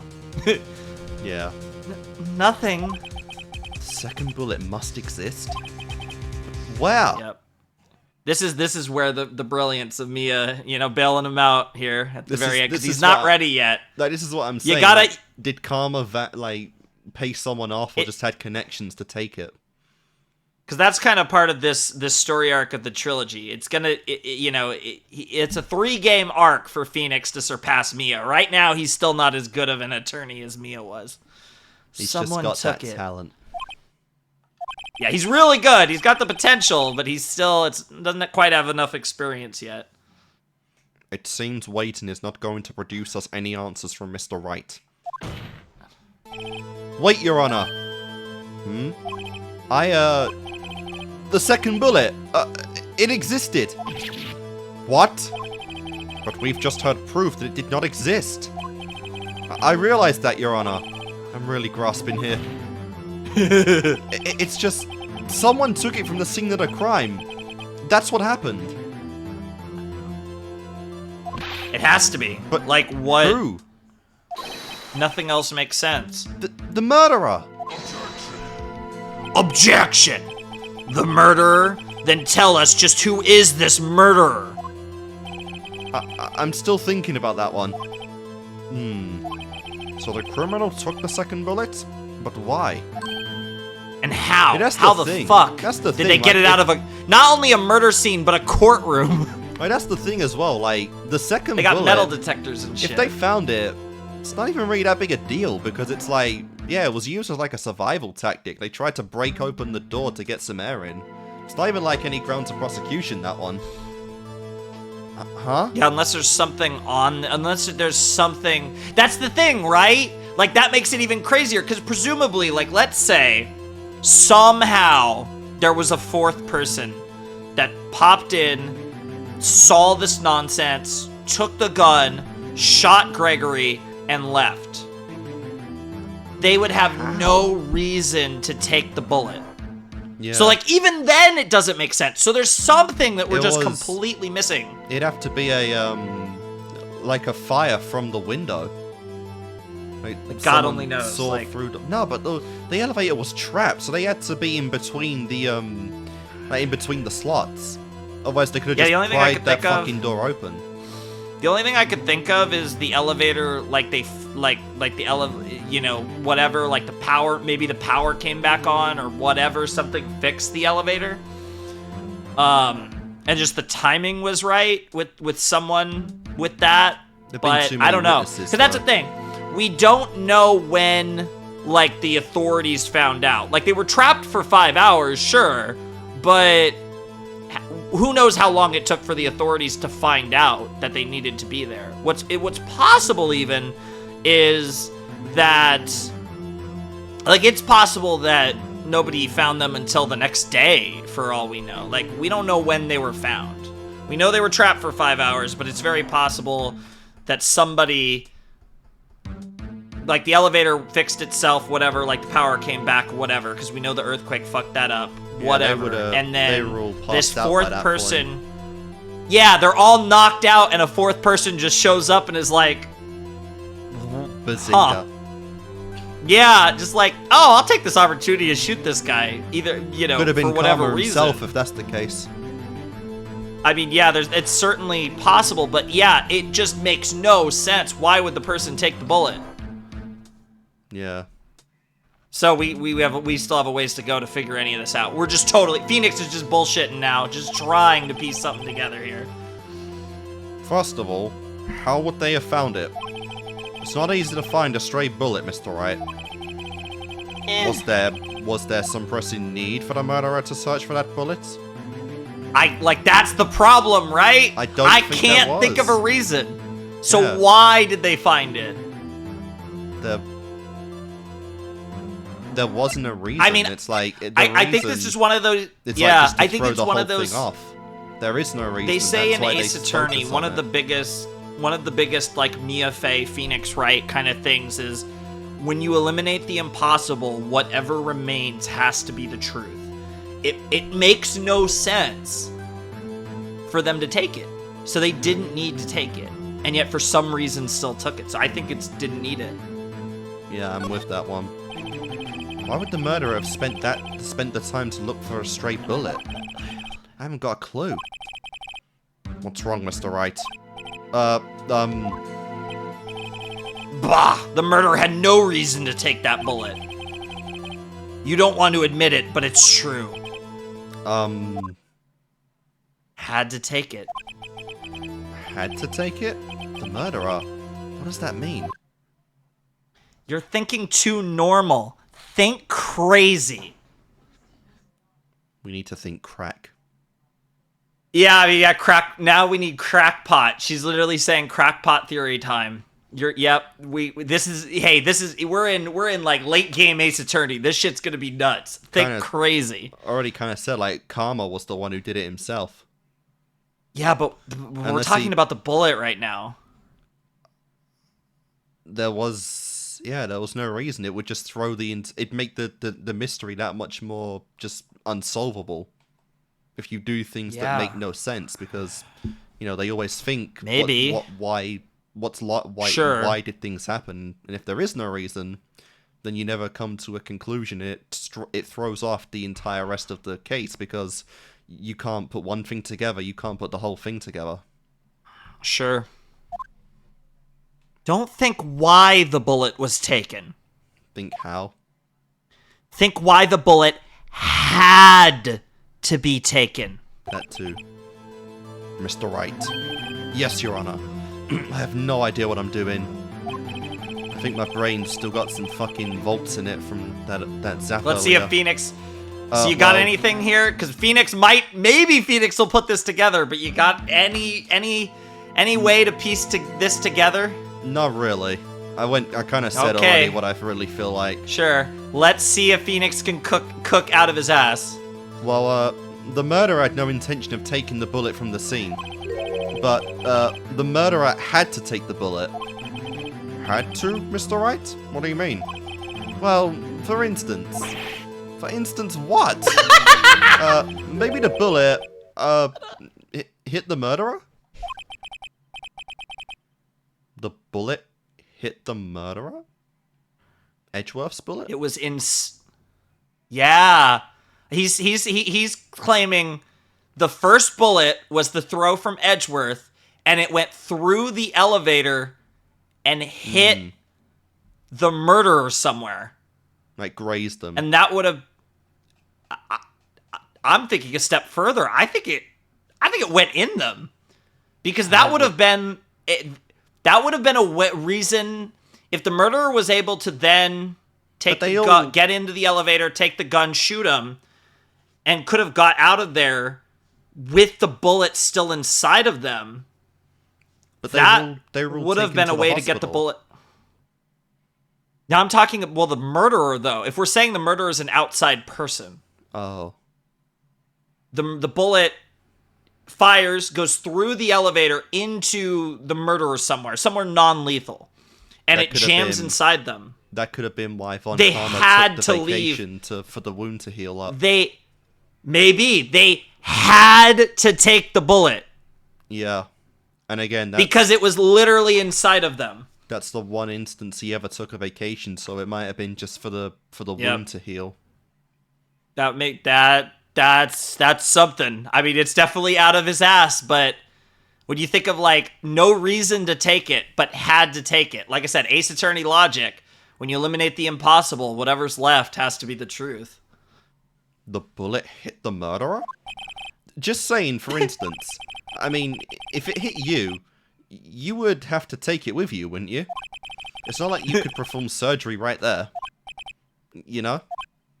Fair. Literally was stuck in him. It's psychotic, but nobody can really object to that, because he's not wrong. I was just talking off the top of my head, but what if that's really what happened? Let me get this straight. So at the time of the murder, the murderer themselves were shot. And they left with the second bullet still inside of them, thus leaving only one bullet at the scene of the crime. Yes, I guess that's how it would work, yes. But there's a problem with that. You can't prove it. That too. The other two people rescued from that elevator, Miles Edgeworth and Yanni Yogi, were both unharmed. So that would mean the murderer came from outside, yes. That's the only... I mean, it's as good of a theory as we got. The two men inside the elevator, trying to stop them, the boy picks up the pistol at his feet and throws it. The pistol discharges and the bullet goes through the elevator door and hits the murderer outside.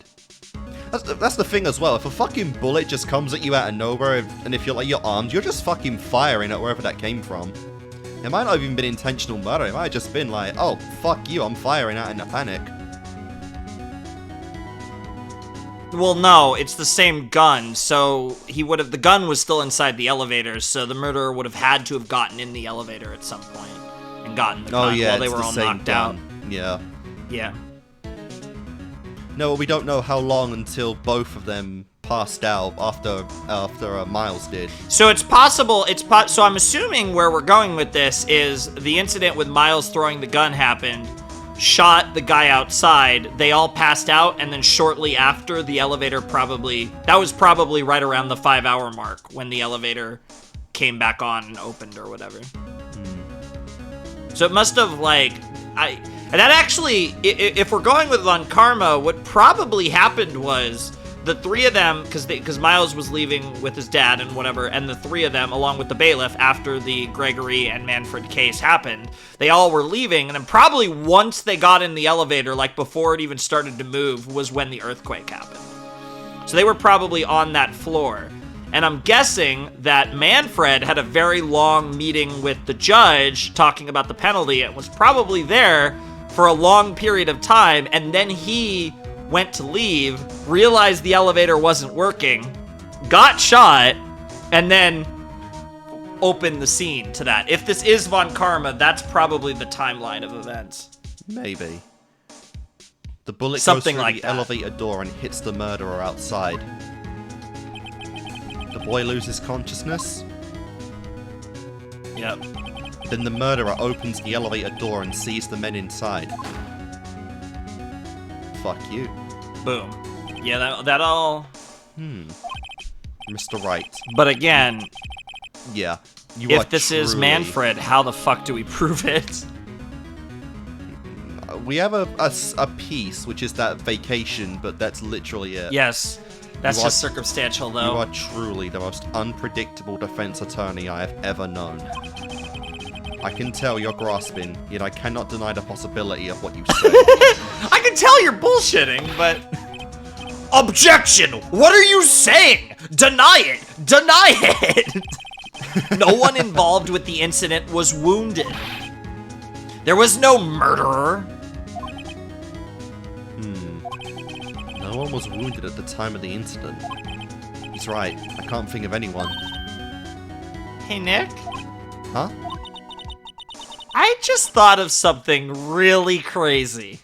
By all means. Crazy? Remember what Mr. Grossberg said yesterday? Gregory Edgeworth dealt a blow to his perfect trial record. Yeah, so we're going with Karma. It looks like it. I mean, it makes sense because Karma, for some reason, orchestrated the murder that happened in the present. It'd have to be a completely new character for it not to be Karma at this point. Yeah. And that's not gonna be. Because, like, Misty Faye is not coming into this. Like, it just, it doesn't make sense. And that's the only other person with a connection to DL6 that we have. It was Lotta Hart all along. Imagine a fucking, like, kid Lotta? Oh, yeah. It must have been quite a shock for Von Karma. He took a vacation for several months after that. That's a long vacation, by the way. Bullet wounds yes, an unusual event for the man. Yeah, exactly. That's my point. Especially for someone who never takes a vacation. That's a really long vacation. That was the first and the last vacation he's taken in his many years of prosecuting. What if Von Karma didn't take that vacation because of shock? But he took it because he was injured. Which would mean... It could only mean one thing. He was the murderer in the DL6 incident. Oh, and then Edgy fucking, like, was mentored by him. Oh, it's so bad. It's so bad. This poor man. God, Edgeworth just can't catch a break. That he was mentored by the person that potentially killed his father, and by extension of basically not saying anything, kind of low-key gaslighted Miles into thinking that Miles killed his father. That's nuts. Jesus Christ. He was the man who shot So Gregory fucked Edgeworth. It was Von Karma. Oh, man. Oh, I'm fucking cooking. Of course, the guy with the hella German name is the villain of the game. Oh, yes. Something wrong, Mr. Wright? You seem dazed. No, Your Honor. Well, you have indicated the possibility that the murderer came from outside. Can you give us the name of your suspects? Should I come out and say it now? Save it for a better time. Interesting. I don't think we're gonna get a better time. I mean, like, I don't either. We got to accuse someone now, like. Yeah, let's just go for it. Your Honor, there is a suspect. One lone suspect. As he points to Von Karma. This is certainly interesting news. Very well, Mr. Wright. Who is your suspect? My hands are shaking. What? Von Karma. Von Karma? And the music. He's like, you dare challenge me, Phoenix Wright? You mean the Von Karma? The prosecutor? The one standing right over there? Bah! You don't object? I see no need. Why honor this ridiculous outburst with my objection? Because you took a vacation for several months starting the day after the incident. Yet you pride yourself on a perfect record. Why would you take such a long vacation without any reason? So you're claiming that I took a vacation to heal my injury from the incident? Fascinating. If you are anything, Mr. Phoenix Wright, you are most certainly not boring. Yeah, this is so ballsy, it's insane. Everything he's done in this case, I mean, especially this final day, the parrot, that was nuts. Accusing the prosecuting attorney of the case of murder is wild. Prove it. I would have needed surgery, no? Where did I go under the knife at, Mr. Wright? That would leave a witness somewhere out there. You're rich, you got money. Yeah, but it's like, yeah, he's right. Like, if we could find the doctor and they could testify to the fact, like, that would do it. Bring the doctor that operated on me. Have him testify. Nick! Let's find out who his doctor is. It's no use. Edgeworth? I know Von Karma. Perhaps too well. He's perfect. He wouldn't leave clues. He probably didn't undergo surgery. We really trying to say he took that shit out himself like a fucking, like, secret agent? That would leave a doctor as a witness. Nobody's that perfect. So what, Nick? Did Von Karma pull the bullet out by himself? Badass. That's insane! No, he couldn't have. You can't just pull bullets out of yourself. You can if you get a pair of pliers or tweezers. I mean, it's possible, but it's... We're also implying it hit him in the shoulder. Yeah, that's just kind of... I mean, there's a lot of places it could have hit, but... Quite a convenient spot there. Wait. What does that mean? That bullet has to be somewhere. But where? Unless we're implying it's still in there. Well, Mr. Wright, can you produce evidence to prove that I was shot? We don't have any evidence. Not for this. Yeah, this is something we don't have evidence for. Fair enough. What do you think? I mean, it's up to you. I mean, if we show evidence, we gotta show something. So if you don't feel good about it, we could say it's impossible to prove. But if you want to give it a crack, we could try to show something. Very helpful here. Well, yeah. I mean, I don't want to. This is like we're at the climax here. You know, we're getting in the end game here. Unless he did some bullshit and switched the fucking bullets, but. So the problem with the bullet. That's the thing, yeah. Is we need. If we can find the other bullet, we can compare it to this one, and that would be checkmate. But the problem is we have to find the bullet first. But that's the thing, yeah, because it's like he was in the room, so it's possible he replaced the bullet that's already been accounted for with his own one. Maybe, but that's the thing about this bullet. We're like one step away from using the bullet. We have to find the bullet first, though. Yeah. Found in the victim's body. Referring to Hammond. Yeah, we have nothing. We don't have anything. Alright. It would be impossible to find the doctor who operated on Von Karma now. Even if Von Karma did undergo surgery. It seems you have finally come to your senses. No. You've realized the truth. You can't prove something that didn't happen. Oh, no. Nick. The court record. The court record?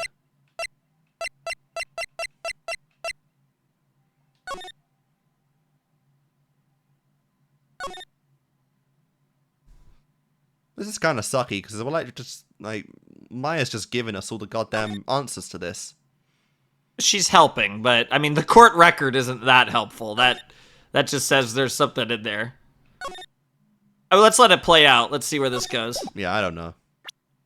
Because if it forces us to make a choice, there must be something. The court record? What could be in there?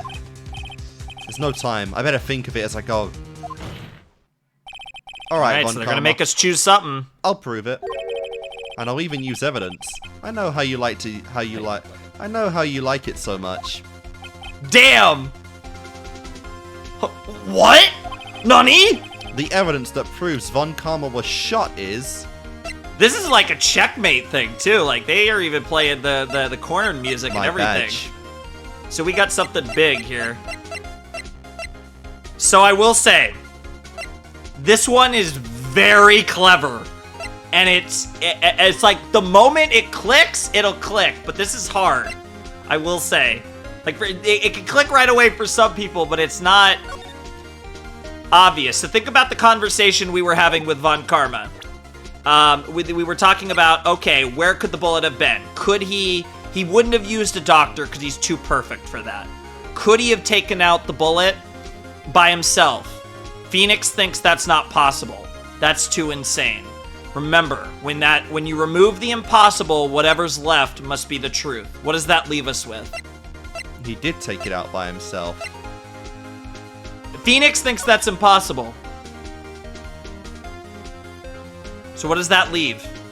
He didn't have a doctor. He couldn't have taken it out himself. What other possibility Someone is there? else took it out for him. No, that's the doctor. That would have left a witness. So what else is left? It isn't out. He still has it in him. Okay, now look at the evidence again.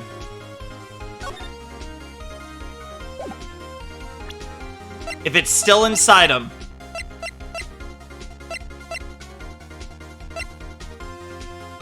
there's something in the court record.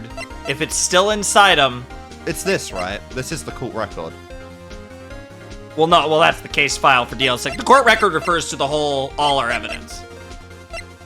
There's something in here. It's just this. Yeah, it's the whole thing. So, there's something in here. The metal detector.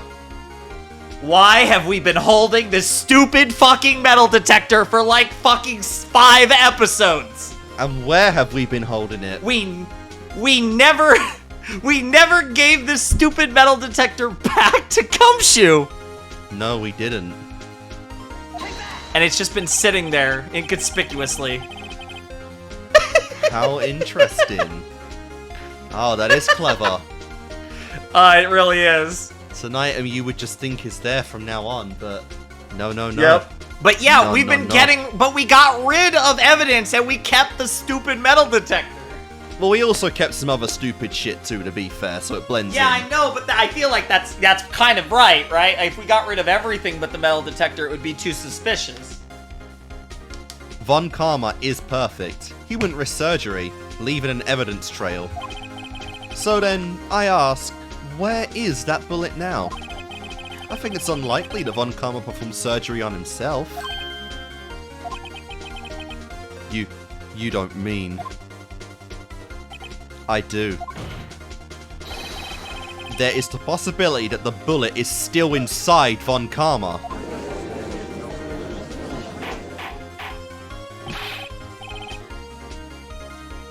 Is that even possible? For all these years? Yeah, like, it would have fucking rusted at this point.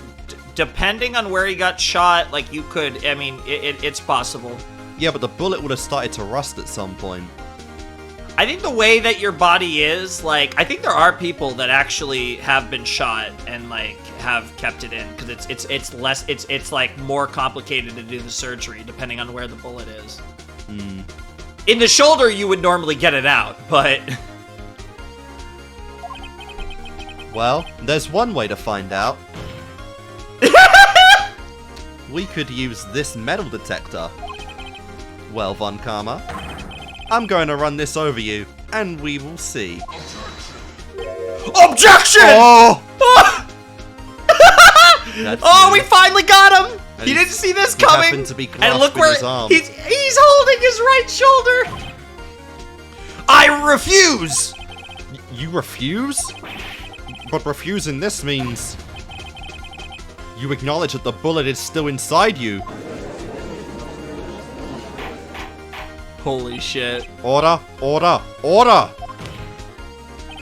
Your Honor, the defense requests that we be allowed to use the metal detector.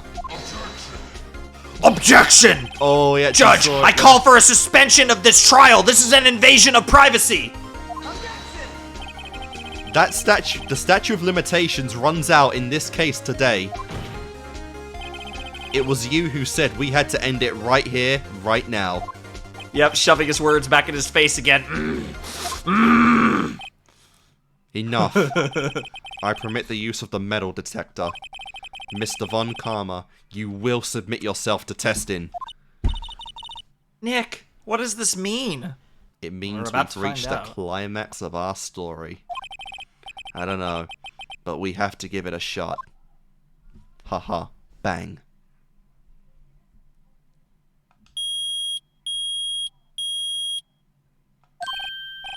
It reacted. Something's inside his right shoulder.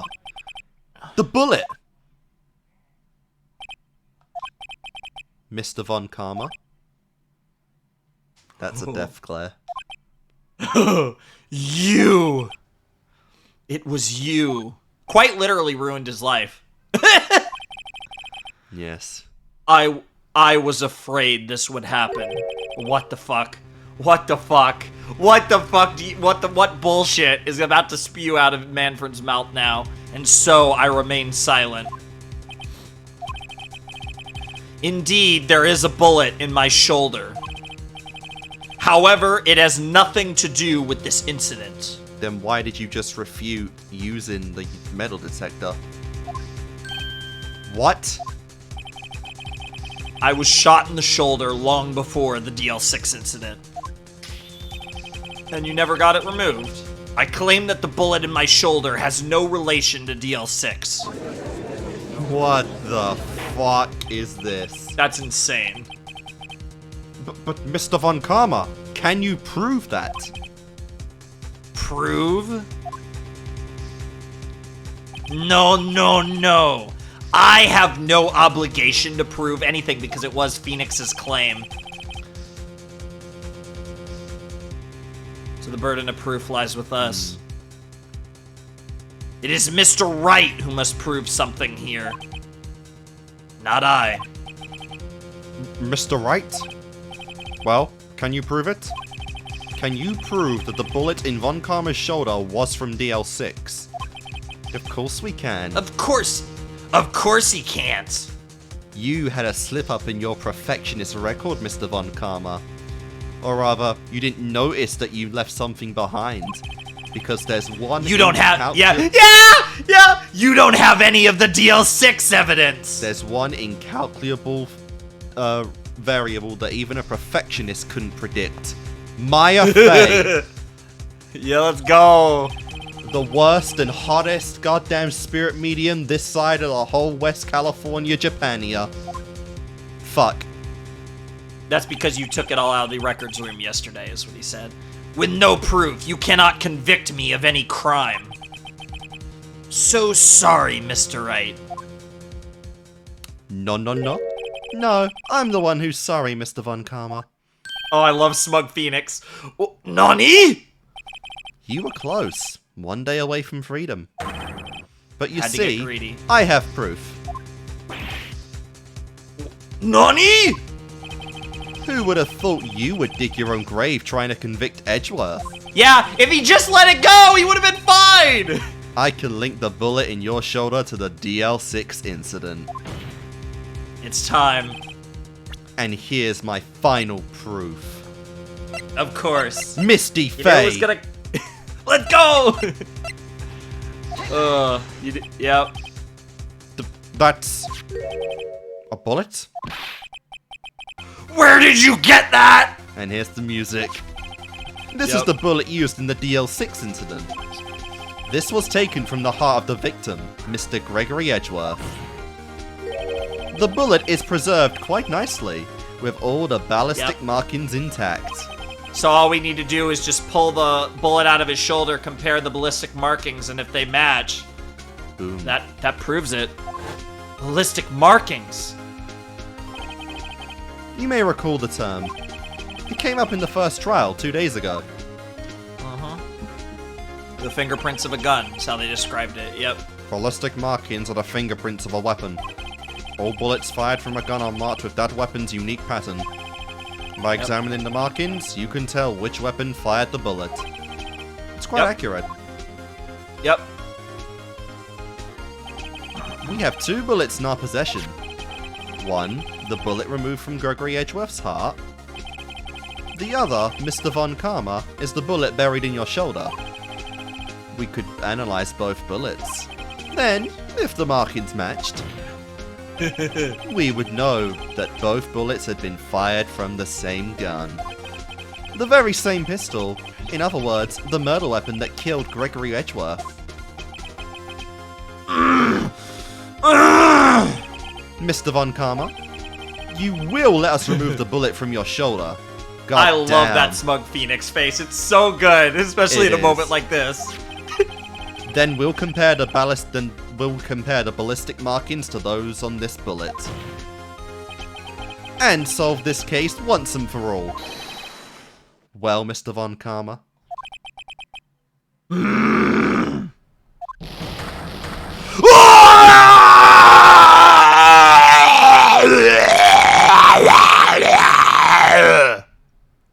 he died. That scream! He heard... Oh, he heard Von Karma's scream. It's so good. I've heard that scream before. Wait, I know. I've only heard also, it that kind of for the hurt my last voice a 15 little. fucking years.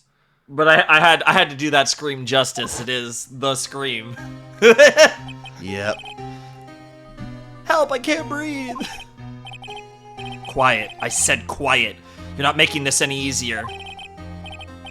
Stop breathing my air! I'll stop you! Stop breathing my air! Throws the pistol.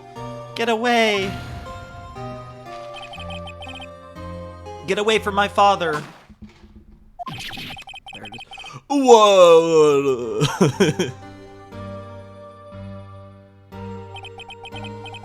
It's that scream I heard in the elevator. 15 years ago. Von Karma! It was you who screamed! Also, I love... Dude, Phoenix is actually kind of like freeing Edgeworth from at least part of his despair. So that's pretty cool. For real. Mr. Von Karma? What the fuck? Edgeworth! We cracked the multiverse! Edgeworth! Only you would dare defy me! So it was you. 2 generations of Edgeworths. What the fuck? You and your father are my curse! Yes! Holy yes! shit. This is one of my favorite breakdowns. Your father shamed me with a penalty on my record. And you left a scar on my shoulder that would never fade. And that's where I'll bury you! I'll bury you with my bare hands! Death! Death! Oh my god! Christ. And we get Holy a flashback. shit. What the hell? 15 years earlier. Chief Prosecutor, I am sorry. So yeah, this Chief Prosecutor isn't around anymore. Okay, yeah. I'm just getting into, like, a little lore. So this could just be anyone. So go ahead. You could, any voice is fine. Interesting. Von Karma? It's not like it's not like you to make that kind of error. I never would have thought that Edgeworth would be the one to catch you. I was careless. I'm sorry, but you will have to be penalized. I've covered for you in the past, but not this time. Ugh. Edgeworth! Edgeworth! Yep. It was a shock like none I had ever known. Me? Penalized? It took hours for me to regain my composure! That's the rest of the time, and then he finally goes to the elevator. It'll have been 5 hours between his meeting with the chief prosecutor and then him just losing his mind, probably headbutting the wall for hours like we saw. Oh yeah, for real. Holy shit, such a badass. Oh my god. That's like so cool. Yeah, that's the first one. I feel like yeah, don't get me wrong, the toupee throw and the frothing at the mouth is pretty iconic. But I feel like Manfred headbutting the wall is the first really legendary breakdown in the Ace Attorney series. Oh like, yeah. That one is this just is amazing. Quite a bit more earned than the last one. Yeah, and you really had to work for it too. For real. Suddenly, I found myself in the darkness. I was in the court records room. Interesting. Must have wandered in there without thinking where I was going. The room was pitch black. The lights must have gone out. Yeah, he didn't even realize. I went out into the hall and felt my way to the elevator. I pressed the button, but nothing happened. Then, there was a noise. Yep. I was in pain. A horrible burning pain in my shoulder. Just then, the lights came back on. The elevator door opened before my eyes.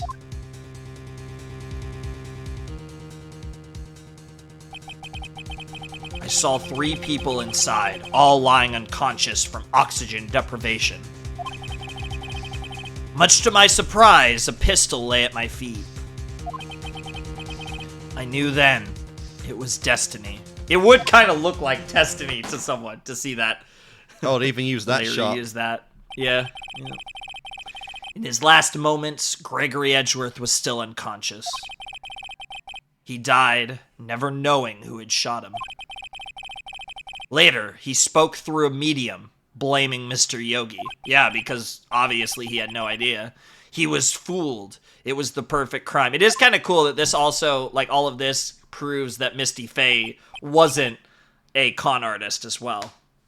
Yeah, so this might even still go into my sus theory I had last time about Maya, is that she might leave to go find her mum now that her mum's name has been credited again. I could also discredited. Yeah, I could also potentially see the opposite happening at the end of this game. Like, it would be crazy if Misty just showed up and was like, No, you gotta get a fucking slap for that. She would deserve it for sure. But yeah, it's probably. I think what you're saying though has a decent chance of happening. Dude, it's crazy that after all this, he could still like smirk though. Who would have thought another man would have come to open that elevator door? Judge! What? What are you doing? Do your job. Bring an end to this miserable charade. Still goes down in charge. Now, end it. Well, I mean, he's Manfred von Karma. He's a man of class, you know. I mean, after he gets out his infinite headbutts, it's time to get back to business and end what will be his final trial. Well, this is terrifying, thinking of how many people he's probably put away. Oh, yeah. We're never going to see him again. Very well. Most likely not, unless we see him in prison. You never know, I guess. Yeah. It appears that we have come a very long way to the end of this maze. But I only see that happening if we were maybe controlling Edgeworth. 'Cause I can't think of a reason why Phoenix would ever visit him in prison, but... To visit someone else that he put away and just find... Oh, and he, like, runs into... It's like a cool, like, cameo. Like, oh, there's Von Karma. Yeah, I can see that. 15 years later. And I mean, to be fair, this is still, like... This is Phoenix's catch. He put Von Karma away.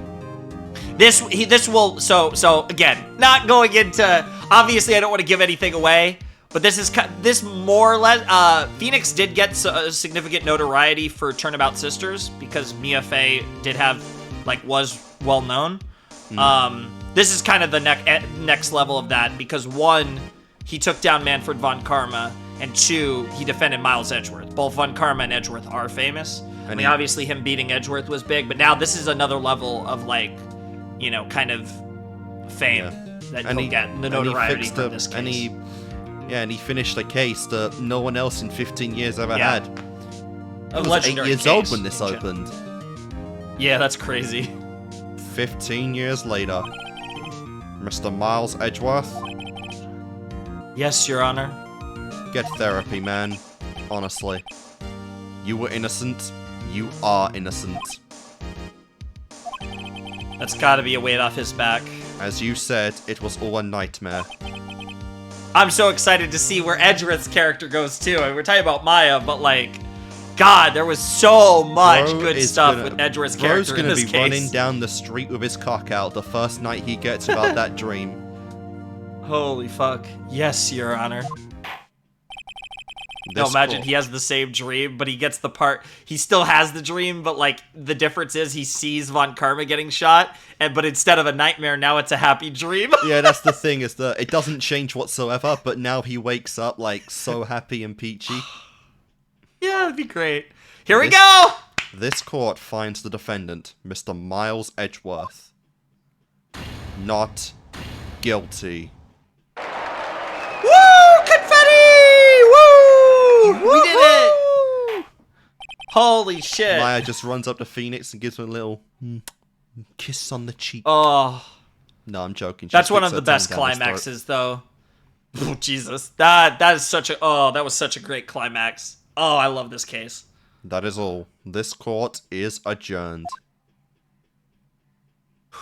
Aftermath time now. So what'd you think of that case? That was some hard shit. Dude, in canon, there was a 5-minute recess, but this case took 7.5 hours in canon. Jesus Christ. Well, the two cases. Jesus, that's a long day. Is anyone up for burgers? I was about to say, we're gonna slam. We're either getting multiple burgers or we're getting a giant burger to celebrate this shit. Yeah, we're getting one of those fucking food challenge burgers that's like 8 pounds big, like Holy back to the fucking I can't sky. even imagine. I can't even imagine how, like, unironically, like, hungry you'd be because, like, yeah, you're not moving around, but the amount of, like, mental energy that it would take to do what Phoenix did for basically 7.5 hours, like, yeah, he would be starving. Like, you would burn, like, tons of calories doing that, even though you're not moving around much besides, like, slamming your desk and pointing your arms. It's kind of like chess grandmasters who like will play like a game for hours. Like, it's crazy the amount of calories they burn, not even moving, because of how much like mental energy you're burning. Yee. Anyways, it's celebration time. Let's go. And dude, Edgeworth's paying, by the way. Edgeworth is paying for whatever we get. Well, to be fair, he did cover Maya's bail already. I don't care, bro. He was enough. prepared to go to prison. We still saved his ass and exorcised his demons and maybe slipped in that Bitch, that booty because I want that new Trippo Wombo fucking combo. Let's go. Let's take Gumshoe too. He helped. True. Okay, let's bring everyone. Nick, we did it. We maybe beat the game, but at the very least, we fucking saved Edgeworth. It is kind of funny, though, how every case in this game, besides the third case, our defendant was like a main character, basically. For real. I mean, Larry, not as much, but even Larry's kind of like, if he's not a main character, he's like a major side character, I guess. Maybe he'll get his time to shine again someday. But Maya and Edgeworth, definitely main characters, and obviously we are Phoenix as well, because technically he defended himself at the end of the second case. Oh, yes. Anyways, did you see his face? Von Karma looked even paler than usual, and he's pretty white, man. Bro looks worse than a vampire. It's funny because some people think he legit does look like a vampire. I can get it with the old, like, get up. Looks very Victorian. Yeah, the outfit. Yep. He's pretending to be all cool, but inside you crushed him, Nick. Crushed. I gotta say, I'm impressed. I am too. He pulled that out. There was a little help from Mia that Maya doesn't know about, but yeah. In the end, it was like 95% Phoenix. Probably more than that, to be honest. Yeah, it was pretty close though. I was sure we'd had it. I know. I was on the verge of tears the whole time myself, but now it's all just a good memory. Hell yeah. So, it's finally over, Edgeworth. Right. Mwah.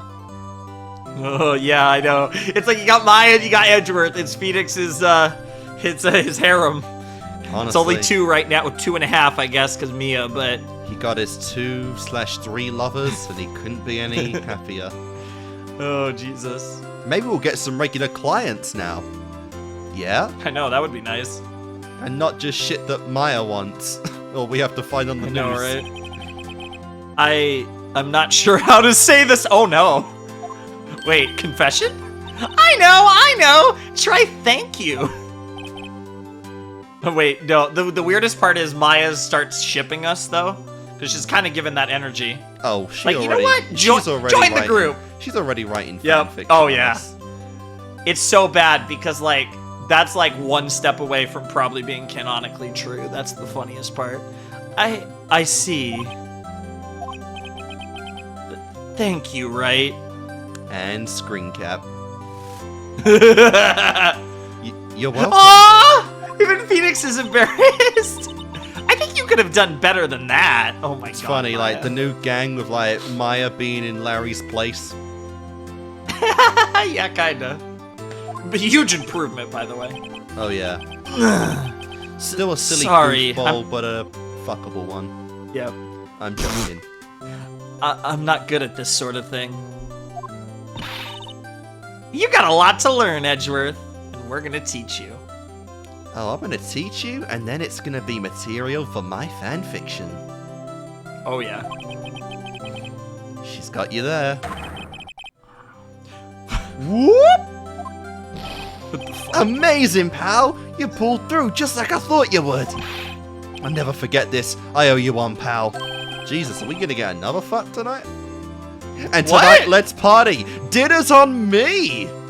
Bro, you got no money. Bro, you're the poorest person here. Yeah, my salary went down a bit this month. But who cares? See, Mr. Edgeworth, you should take a lesson from Detective Gumshoe. That's how you say thank you. I see. Whoop! What the fuck? I feel foolish. That's another screen cap. Don't worry, take it a little at a time. You'll get used to it. Oh, okay, God. Maya's grooming Edgeworth. That's wild. How far will he be at the end of fucking the third game? Oh no. This is his start from zero of becoming like a more open person. It's been 15 years since I've seen Edgeworth this unguarded. What the fucking hell? How? What? Why? Why? This is like perfect. You have to ruin this, Lotta. Hey, y'all. Lotta! I mean, at least Maya's happy. Oh, she was watching. Oh, God. Okay. Yeah, we're great in there. Thank you. Yo, Edgeworth, congrats. Thank y'all very much. I knew you were innocent from the start, of course. Of course! You wouldn't stick your hand in a cookie jar even if no one was there. That part's true. You were the witness on the first day of the trial, weren't you? Yeah. Yeah, well, let bygones be bygones, eh? Speaking of which, what are you doing now, Lotta? Who, me? I went back to college. I gave up trying to be an investigative photographer pretty quick. How good for you. Not very committed, huh? Really? That's too bad. Huh? Isn't that hot dog guy from the park? Oh no. Hey, Larry? Have we got a new flame for him? Huh? Oh no. It's over, Nick! My life is over! Yep. His girl broke up with him, and there's another one. I think this one was Kiance, I think. God damn it. It never ends. I need to write a list down. Why the sad face, Larry? Right? What happened now? You know he's gonna have another girl the next time we see him. Oh, yeah. Oh, Nick, I'm not long for this world. You don't look sick. Mentally, yes, but... Yeah. It's Kiance! She's going to live in Paris! Paris, Nick! Yeah, that's a bad one. She's leaving me behind! Maybe you should gift her a thinker. Oh no, like making those. not again. Should have seen that coming. Yo, Edgy! There you are! Yes, here I am. He's so awkward. Congrats, Edgy! Here, a little gift from me in celebration. Celebration? That's unusual for you. Oh my god. Hairy Butts! You come along tonight too. My treat, pal. At least Gumshoe isn't calling us hairy butts anymore, like he was for a while. We earned his respect. Yeah, at least he knows who we are now that we saved his boy. Who knows? Maybe one day we'll be defending... You know what? Maybe we'll be defending every single one of these guys. We've done it. Jesus Christ, probably. We've done 4 of the 5. Done like half of them. Yeah, more than half. Maybe one day we'll be defending Gumshoe. That'd be fun. That would be interesting. We get a different detective in that case, too, if we did. Thanks. Looking forward to it. Yo, Nick. That's the suit that questioned me. When he says treat, that's not police talk for prison food, right? Right? I think you'll be fine, Larry. Right? Yeah? What's up? That envelope that Larry gave me, it's got money in it. What the hell? Well, yeah, that's not that strange. People give money away to celebrate sometimes. It's $38, right? You motherfucker! Huh. What a weird amount. I mean, it's not a little, but it's not a lot either. It was you! Yeah, he'll put it together. 38 exactly? Nick! Wasn't that exactly the amount of lunch money that was stolen from Mr. Edgeworth in school? So both Edgeworth and Larry really did connect that backstory completely. What the fuck? $38? No. No, Larry, it was you! What are you so surprised about, right? Huh? Larry was absent that day from school, right? Yep. And then, because it was the next day, that was the trial. Wow. That doesn't automatically rule him out as a suspect.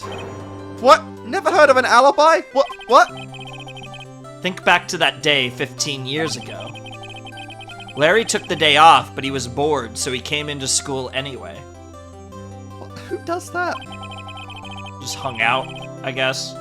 Then he saw the money lying there, and the rest is history.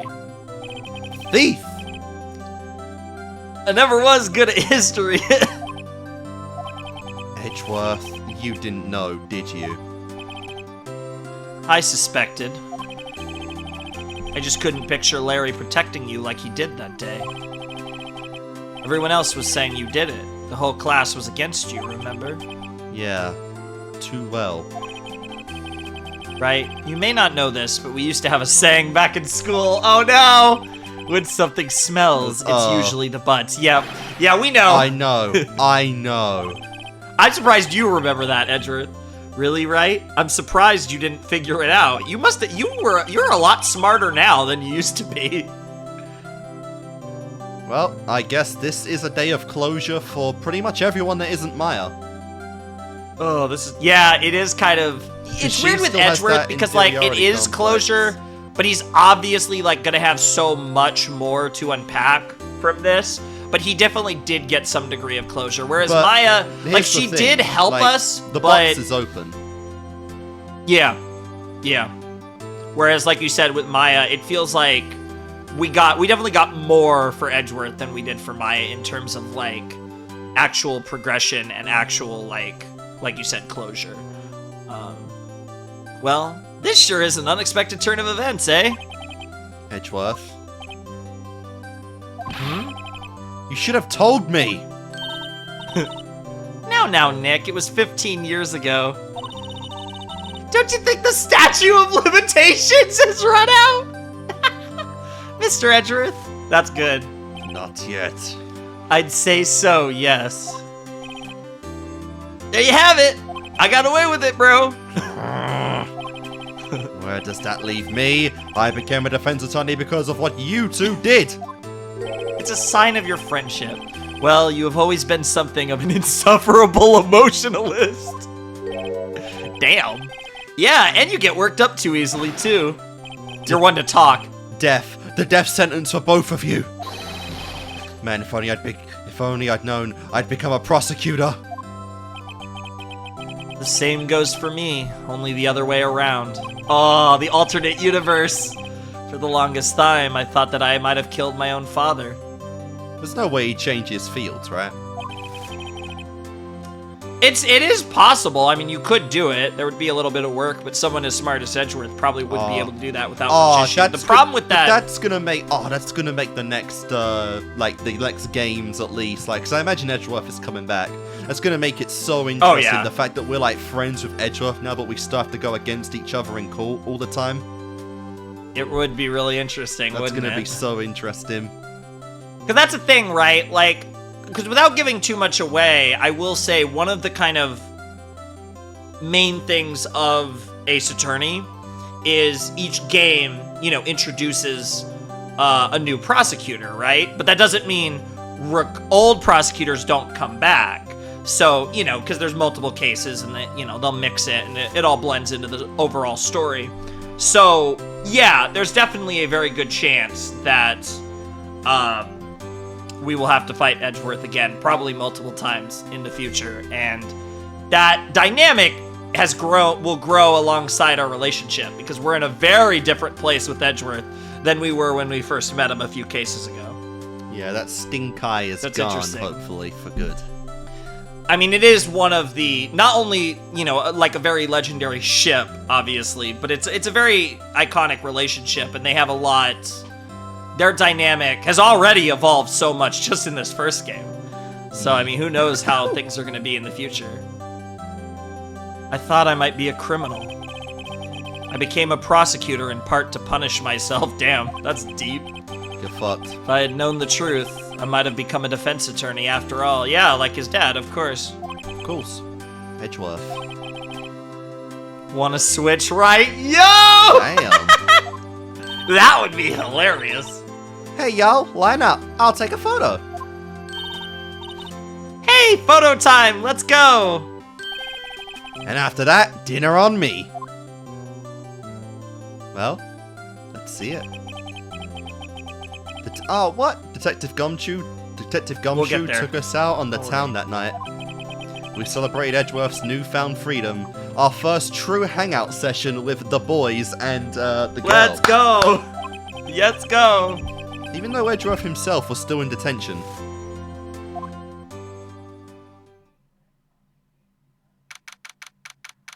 Oh?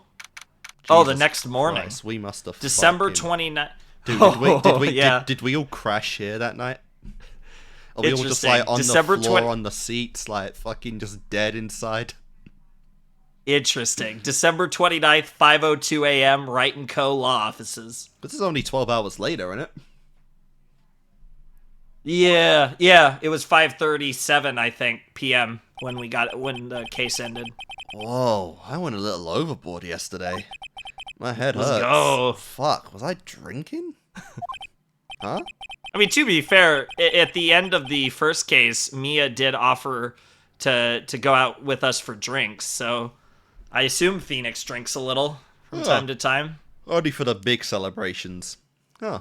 Yeah, he seems like that type. It's only 5 a.m. Maybe I should go back to sleep. Hmm?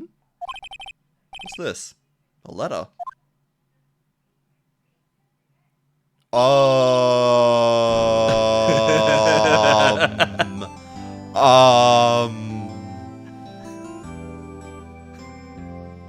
Anyways, they're playing the Turnabout Sisters theme that I love so much. Go on. Good morning, Nick. You were really impressive yesterday. Seeing you, it made me think about what I'm doing here. I'm a spirit medium. In training, of course. I wanted to help Mr. Edgeworth, too. I wanted to help you. And then we get the feels of the other ship. Oh no. But I couldn't. I was useless. So I've decided to go back to my training. Oh fuck, no.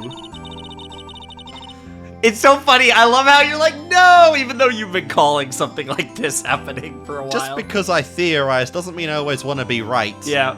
But it makes sense. It does. It really did make sense. I was half But memeing. it's a big thing to happen. Yeah, it's a big thing to happen though. Yeah. I'll become a full-fledged spirit medium for starters. Couldn't say it to your face, so I left this letter. Damn. Goodbye, Nick. Jesus. What a way to ruin the mood.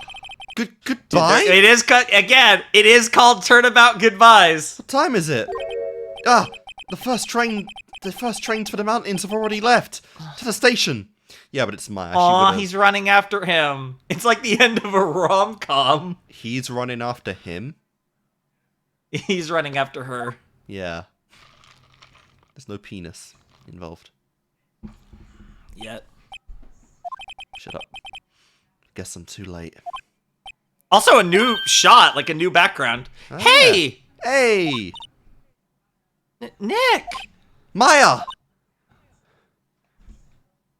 Couldn't even leave on time. Well, she probably wasn't taking the first train. I love this theme so much. You're leaving? Yeah. It's hard being a spirit medium who can't talk to spirits.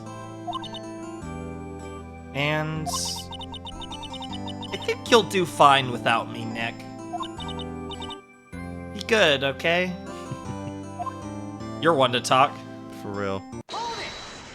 Damn. Hold it! Wait. What? Honey? I never could have saved Edgeworth without your help.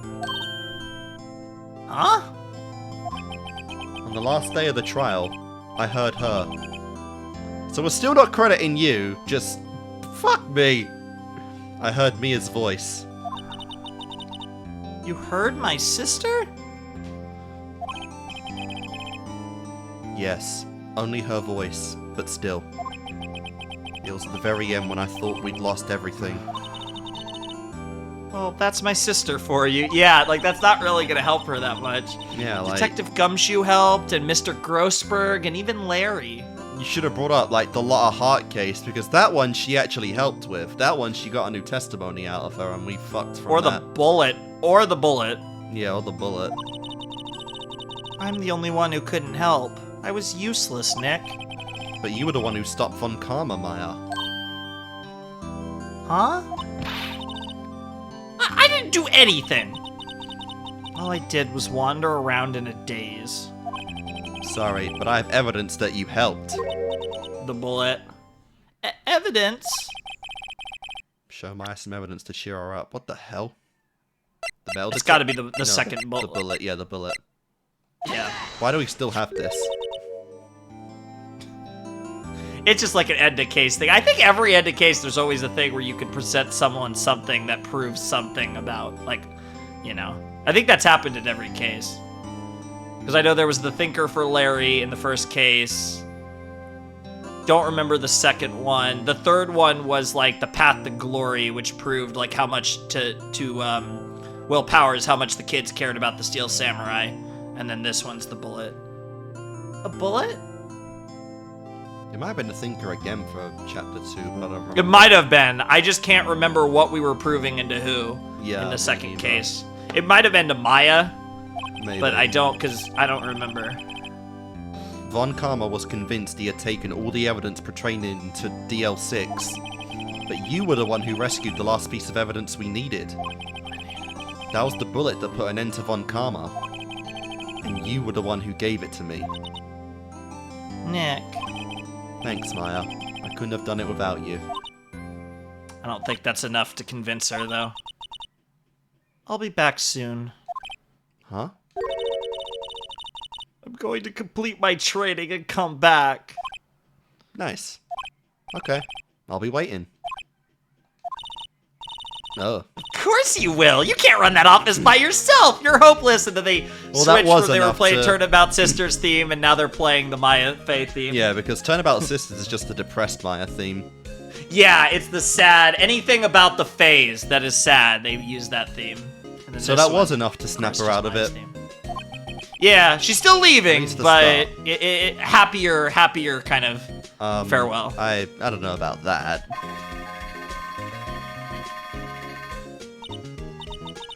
So, this is it.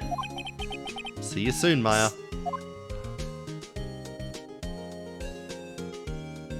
Yo! Hey! How pretty. Thanks, Nick. Yeah, you don't get many of those. Next to none. And so, my story ends. Time to turn a new page. And say goodbye to the novice defense attorney that I once was. Now a new story begins. With the same old crazy cast of characters. I'm sure plenty of new ones, too.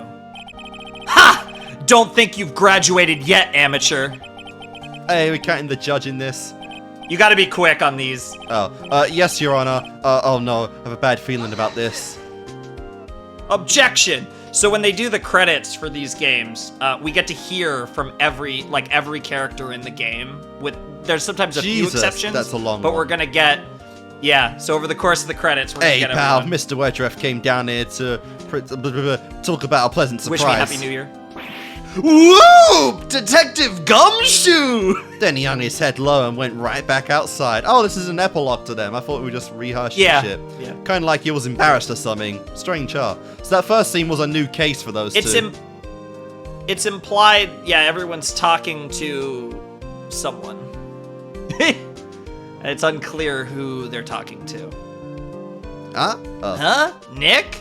Because it's everyone asks about him and stuff. Nah, I haven't seen him lately. Who, me? I've been working at a cheese shop. That Missy's a nice lady, but she's not exactly what you'd call a cheap date. Huh? Oh, she's in Hawaii right now. Yeah. Oh, Jesus. But yeah, it does scroll quite quick, so definitely got to read them quick. Fair enough. Hey! Who, right? Yeah, I remember him. I hear he's been busy lately. You know, not to ring my own bell, but I sort of taught him everything he knows. I'm sure he's grateful. Yeah, you're who. Well, like I said, we will literally see almost everyone. Are we gonna see the guys I think in except prison? for like I think that's the only exception. That's a lot of characters, though. Oh my god. Your boy. Phoenix Wright. Ah, the defense attorney for whom I wrote that advert for, yes. Oh, you should know. I've taken over management for the Gates of the Steel Hotel. You should be in the area. Please stop by. Yep. So yeah, everyone except Red White, Frank Sawit, and Manfred von Karma. Ahem! Oh, it's you, Phoenix Wright! Ah, yes, Mia's understudy, was he not? I wonder how he's doing. Haven't seen him of late. Ah, the days of my youth, like the scent of fresh lemon, you see.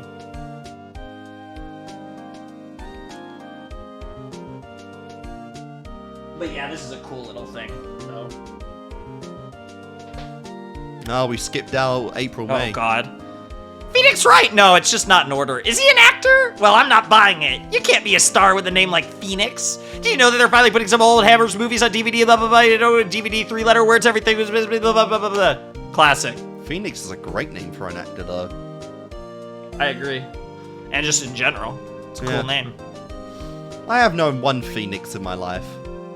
So I can say that as a name I have experience in. Oh yeah, Pink Princess is a hit. Oh, and I keep in my face out of public eye for now. I wouldn't want to ruin any kid's dreams, you know.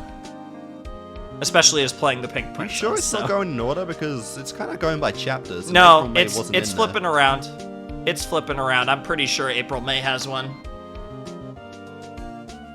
Oh, I know. got a we currently from are. Maya the other day. Sounds like she caught a cold standing under the waterfall. I wanted to visit, but I didn't have the time, so I sent her some Pink Prince trading cards. She says she can't buy them where she is. What kind of place does she live in then anyway? The Pink Princess? I masturbate that shit every day. So apparently those two stayed friends. Yeah. I mean, it makes sense. They're both nerds. Cool. Yeah, they are going through all the Turnabout Samurai people right now. Talk? Let's talk Pink Princess, alright? But, you know, I snuck into the studio the other day. And I saw her. The one inside the Pink Princess suit. Oh no. What a dog. What kind of shock for a boy for my tender age. Poor guy. Damn, Cody. I love how the fucking, the head's still fucking detached.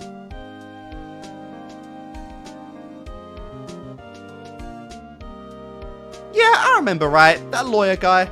Huh? Me? I'm trained to become a paranormal photographer. You know, the picture I took of everyone. Well, just behind them, there's a ghost. For real. Now that's a talent. I want to be famous. So she took the picture of everyone and there was a ghost in the picture. I think we could guess who that ghost was. Still haven't seen the picture yet, though. Yeah, that's one thing we gotta just hold on to. There it is! Hey. I guess they didn't show April. No, I didn't. You were wrong. That's a nice shot. I wish it covered the whole screen, but that's a nice shot. Yeah. Fuck you, Capcom. Couldn't even fix the basics. Fair. Hold it! We're not done yet. Rise from the ashes. Who the hell? What? Who are you supposed to be? That stupid thing! The shadow! It's that thing behind the chief in the police department! Say what? That stupid thing. It's been in the police department when we've gone there. Oh, but yeah. yes, so this is also the only case in all of Ace Attorney that doesn't have the word turnabout in it. It is called Rise from the Ashes. So let's just do our save right now. Yep. We'll back out. And let's get out of here. Let's get out of here. Let's get out of here. Get out of here. What is going on? Animation? No. Yeah, I know. I wanted to take a look at that, but I guess we'll save that for That is next the time. first case. Yeah, that is the first case that's was actually made for the DS, not the GBA. Like, actually made for the DS. So That is there will be a lot of features that have been changed around, but there are going to be a lot of features that will be in this case and none of the trilogy. And you can tell because it's a completely different art style compared to all the other covers.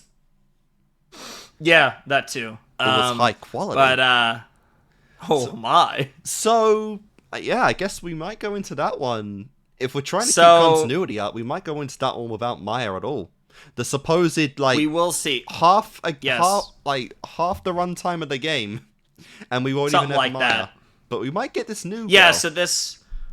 So that's the thing. This is Ace Attorney 1.5. It fits into the canon between the stories of the OG game and Justice for All. I will ask a question. And it's really good. And you can feel free not to answer it if you don't want to. Yeah, it depends on the question. Is that girl part of the series, or is she exclusive to the game, to this chapter? So, I'll give you an interesting answer here. The trilogy... So this game was made after the trilogy. Mm-hmm. Of course. So I wouldn't expect her in the trilogy. Interesting. So that's what I'll say. But there's a lot of games in Ace Attorney. So I think there's at least 10. Maybe we'll see. Maybe we'll one day see that character. But yeah, I wouldn't expect the original characters.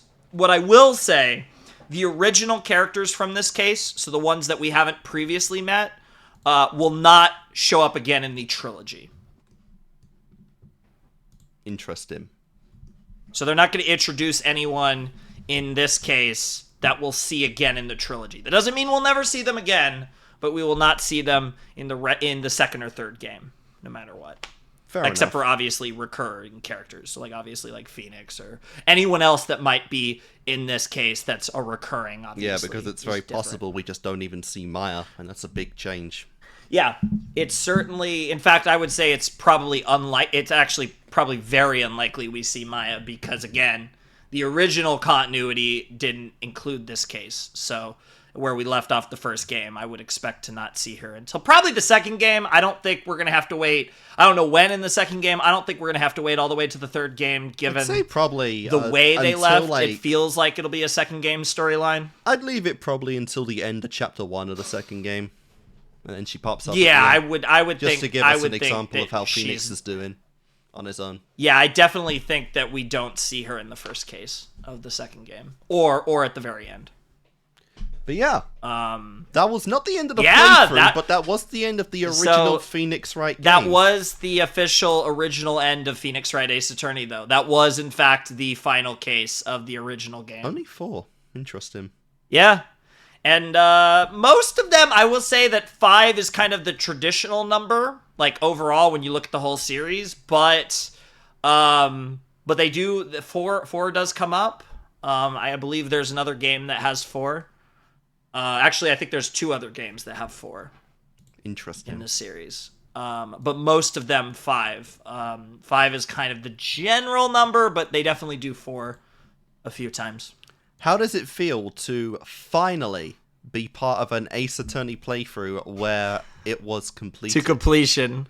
Yes, it feels great. No, for sure. That's such a fun, especially that last day of Turnabout Goodbyes is so great. And it was so much fun, such a pleasure to share that experience with you. And then, I mean, like there's some great moments. The metal detector is an amazing moment. Just Von Karma bashing his head in repeatedly. So much sense and is so obvious in hindsight, but yeah, pretty sussy. And like I said, obviously, like I think all the epilogue stuff you get here is really good too. With like, again, where Edgeworth is kind of in an interesting place in his story. It'll be interesting to see. Will he be the prosecutor in Rise from the Ashes? And if he is, that could be really interesting. I can't imagine we won't have. Oh yeah, this chapter. I mean, possibly because the ending implied that Phoenix and Edgeworth have gone about it again a couple times since the end of the end of the chapter. So probably. So we're definitely not going to get. We're definitely, almost certainly not going to get Maya. I will say like on you that said, front, but, though, it's a that's very something... interesting experience because, for a first-time player like myself, actually, have you played this next chapter? Oh yeah, I have. Oh, you have, or have you watched it or something? Both. Fucking simp. So I'll definitely say the difference here is that obviously the experience is going to be a little different from what I would imagine a hardcore fan's first experience would be, because like I said, I don't suspect that Maya will be gone for too long in the first game or in the second game. I suspect we will probably go through at least, well, at max one chapter, and then at the end of the chapter we will get Maya come back just to give us a taste of what it's like with Phoenix without an assistant. That is what I suspect the original intent was, but with the inclusion of this chapter, we get a much more realistic perspective on that, because I suspect that it's going to be, for myself, it's going to be not a very long time, but it's going to be quite a while now until I see Maya again, both in game content and in real time to begin with. And you'll see with this case that there definitely was a thought, I think, from the creative team on the games that was like, they wanted to add a bonus case somewhere in these 3 games, and that would be obviously a lot of content, because again, they were selling this, and mainly for the Japanese audience. It was kind of like, for those who had played the GBA versions, it was kind of like they wanted another selling point for the DS remakes, and it was, let's add some more new content, and it was kind of, where in the trilogy can we place it where it makes sense, we can tell a story we want, but it also adds to the story? Because this definitely plays into elements of the story where we are. Like this, if you didn't know this was a bonus case, this would fit really naturally into the trilogy. And it does do a very good job of assimilating itself. So it does play into storylines, coming out of the first game and leading into the second game quite well. So it really does fill its role, as I like to call it, Ace Attorney 1.5, because it really is that. It does kind of act as a game that plays off of what happened in the first game and leads into what happens in the second game really well, while also, of course, telling its own story, because there will be characters, again, that are recurring, obviously Phoenix, but whomever else, and those storylines will play off of that stuff. Like, obviously, right away, an obvious thing is, how's Phoenix doing without Maya is like an obvious thing that will, something to explore in this case. This is in depth. This is truly the first time now where he's on his own. The moment that Mia died, Maya came in, and now it's a case where he doesn't have any faith connection. The Fays have been lost. So that's another thing too. He's not getting any help this case from Mia or Maya. So that'll be fun.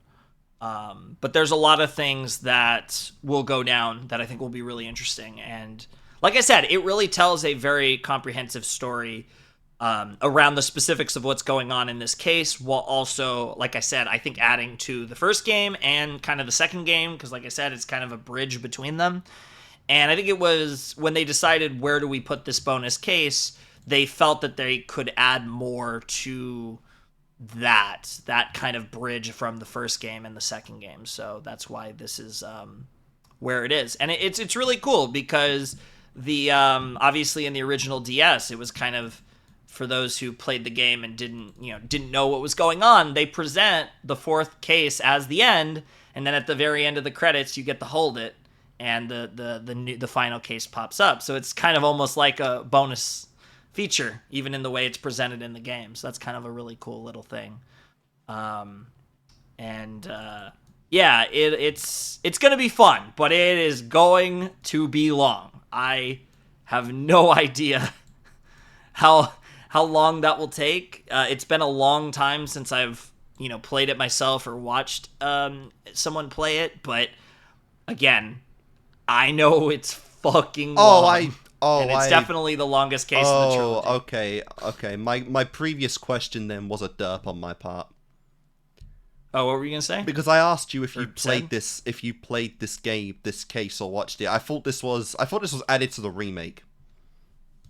No. This was added in like 2000 when they when they made it I for thought the West. Yeah, this was fresh 2019. this was the DS one.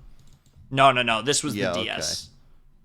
Yeah, so there's never been a Western release of the game that didn't have this. The only release that didn't have this game was the original GBA version that was only in Japan. Okay. Yeah. So they made this back in and you 2006 or whenever it was. You just you said previously that this is we're not seeing any of the characters from the previous chapters in this next one, are we? None of there the, might be some, but we are chapter-centric, not characters. Probably not.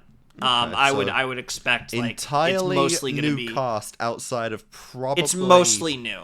You know, surprisingly, the one character that has the most likelihood of coming back is just Gumshoe. Gumshoe's very likely. It'll be interesting to see who the prosecutor is because it's most likely not Payne, so it's probably either Edgeworth or a new character.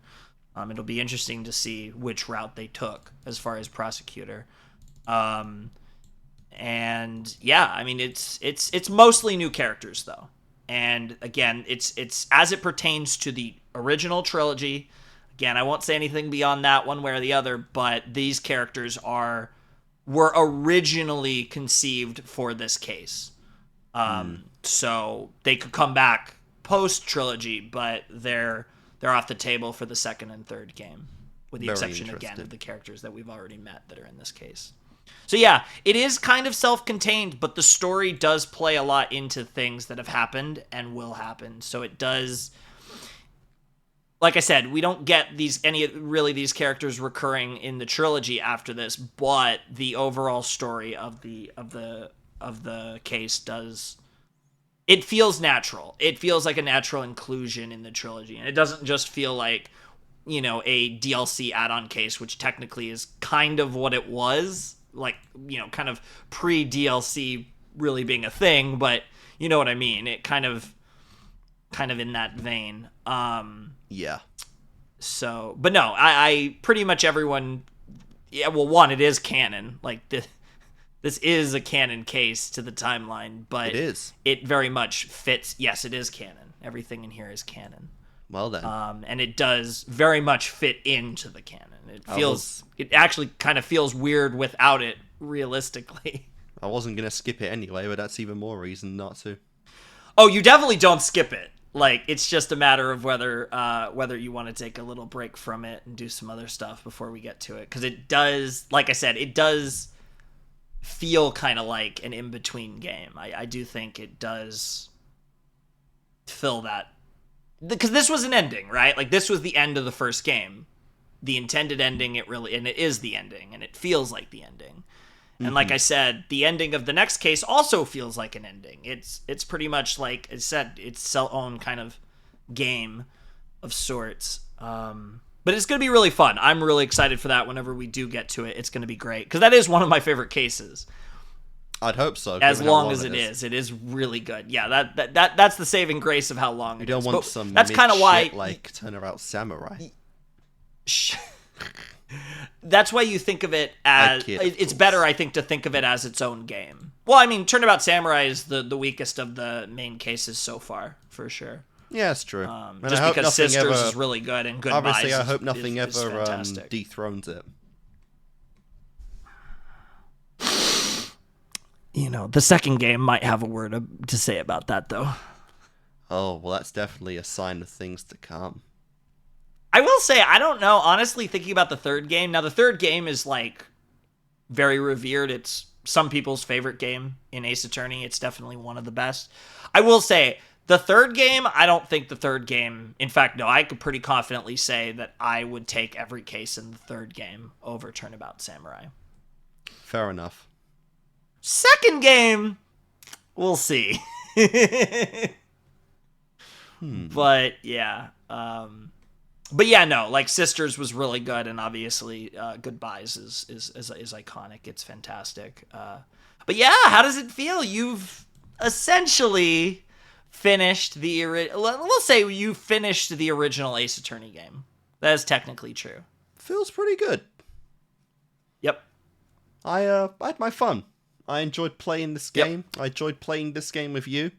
I'm still very much, of course, invested in the character arcs that are going on right now. Obviously, I want to see the shit between, like, the poly stuff with, you know, Phoenix, Maya, and Edgeworth are the three main potatoes. Obviously, dynamics are going to be very different, if not in this next chapter, in the next one for sure. Because, you know, Maya's going to grow up, she's going to be a year older, and she's probably, maybe, you know, going to actually be that spirit medium. And possibly, maybe, actually seek out some more lore on Mummy, as that is, like, one of the main pieces of evidence in this case that did not go anywhere. But that's still a lingering it's really plot crazy hole. that That's still she a lingering came up... plot line that we have left unsolved in this series of solving mysteries. Yeah, it's kind of crazy that, like, Misty came up more than once. She came up in two different cases. The two main cases of the game, Misty came up, and that was kind of that. Like, we learned a little about her lore and how she played into DL6, both in the second case and the fourth case, but that's it. Like, we know that she was shamed and then she just dipped, and we never really got anything. Like, she didn't really come into play. I mean, obviously for a little while you were looking at her as possibly the Manfred in this situation, but that wasn't the case, and she just isn't around, and that's just a lurking, looming mystery, like you said, that to be continued, I guess. Yeah. Which is really interesting, because you kind of, like, obviously there is more overarching stuff, but it is interesting to see stuff like that get brought up and then not, you know, resolved. I'd say, let me think, because I gotta do this at some point. Who would be my favorite character at this point? It's a tricky one. I think, like, all of the big three are pretty valid for different reasons. I don't know if there's any side characters that have really resonated with you, though.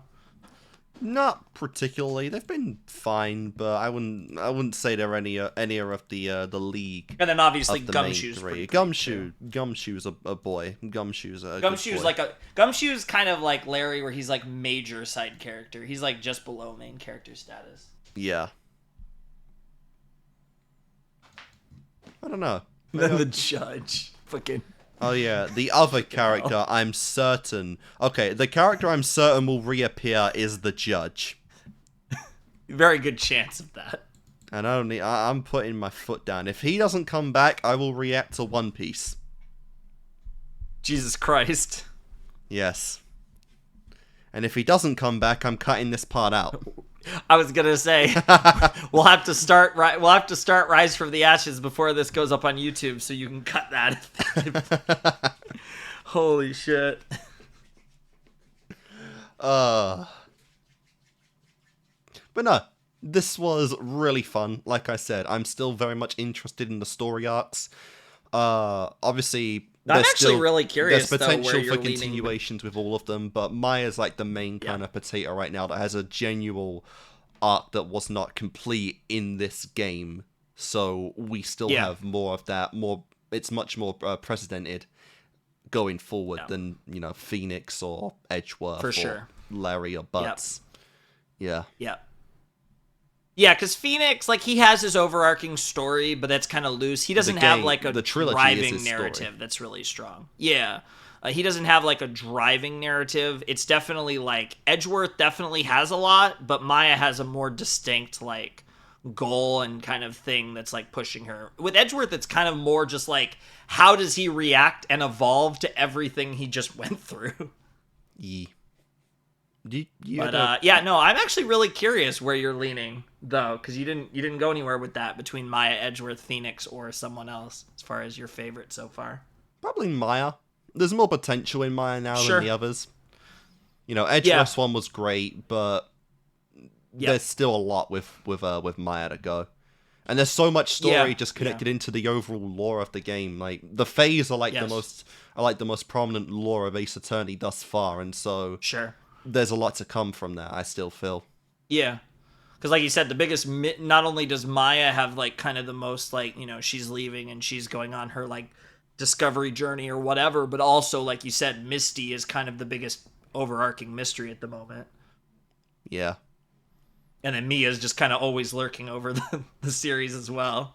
That's my answer for now. How about you? Yeah.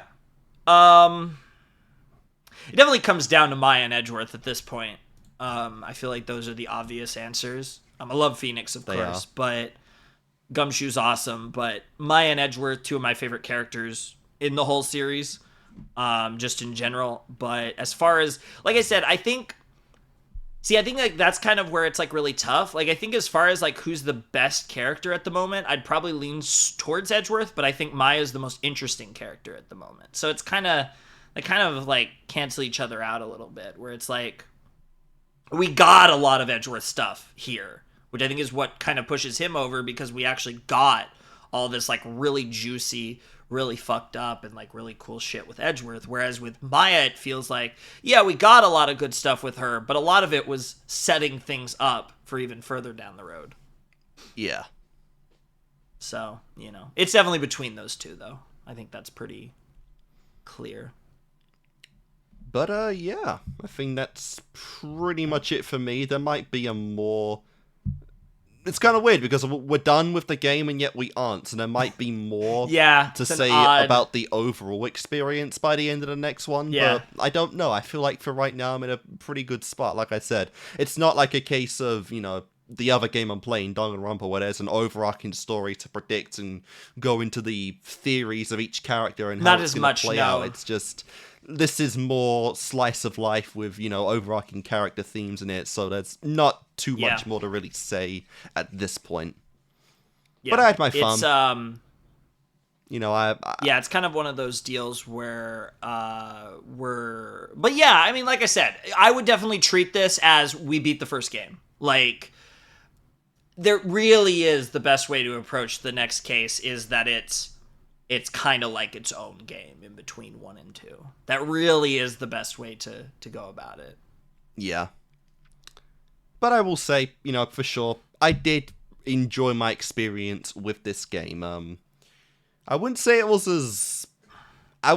as invested in this franchise as I am Danganronpa, nor would I say I enjoyed this game as much as that one, but it's a pretty big difference between the two, so it's not fully fair to compare it.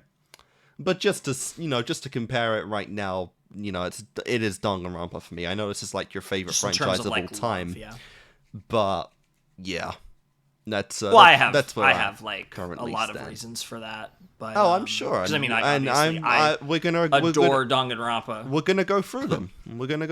Yeah, it'll be interesting. Because like that's the thing. I would say that they're both very, very high for me. And it's interesting because I'm obviously a lot further along in Danganronpa. I'm kind of creeping towards the end / catching up or whatever, but I still obviously have a ways to go because that last game is supposed to be really fucking long. But yeah, and I can't like promise that. Nor can I guarantee anything that will be done with all the Ace Attorney games by the end of this year. In fact, I think that'd be fucking insane if we ever did. But it might... Even if you just focused on this and, like, weren't doing Danganronpa, I think that would still be very unlikely. Okay, just because there's so many games. Fair enough. But, yeah, at the very least, we can guarantee the trilogy, at least. Yeah, we're doing the trilogy. I think at this point, so there's still a lot more to come, regardless of anything else. Yeah. And then we'll reassess after Trials and Tribulations. But that's when the next game finally gets a discount. Then we'll discuss. Oh yeah, there's that too. I mean, to be fair, like I said, it gets complicated after that because then we'd have other decisions to make as far as do I need to start busting out the consoles?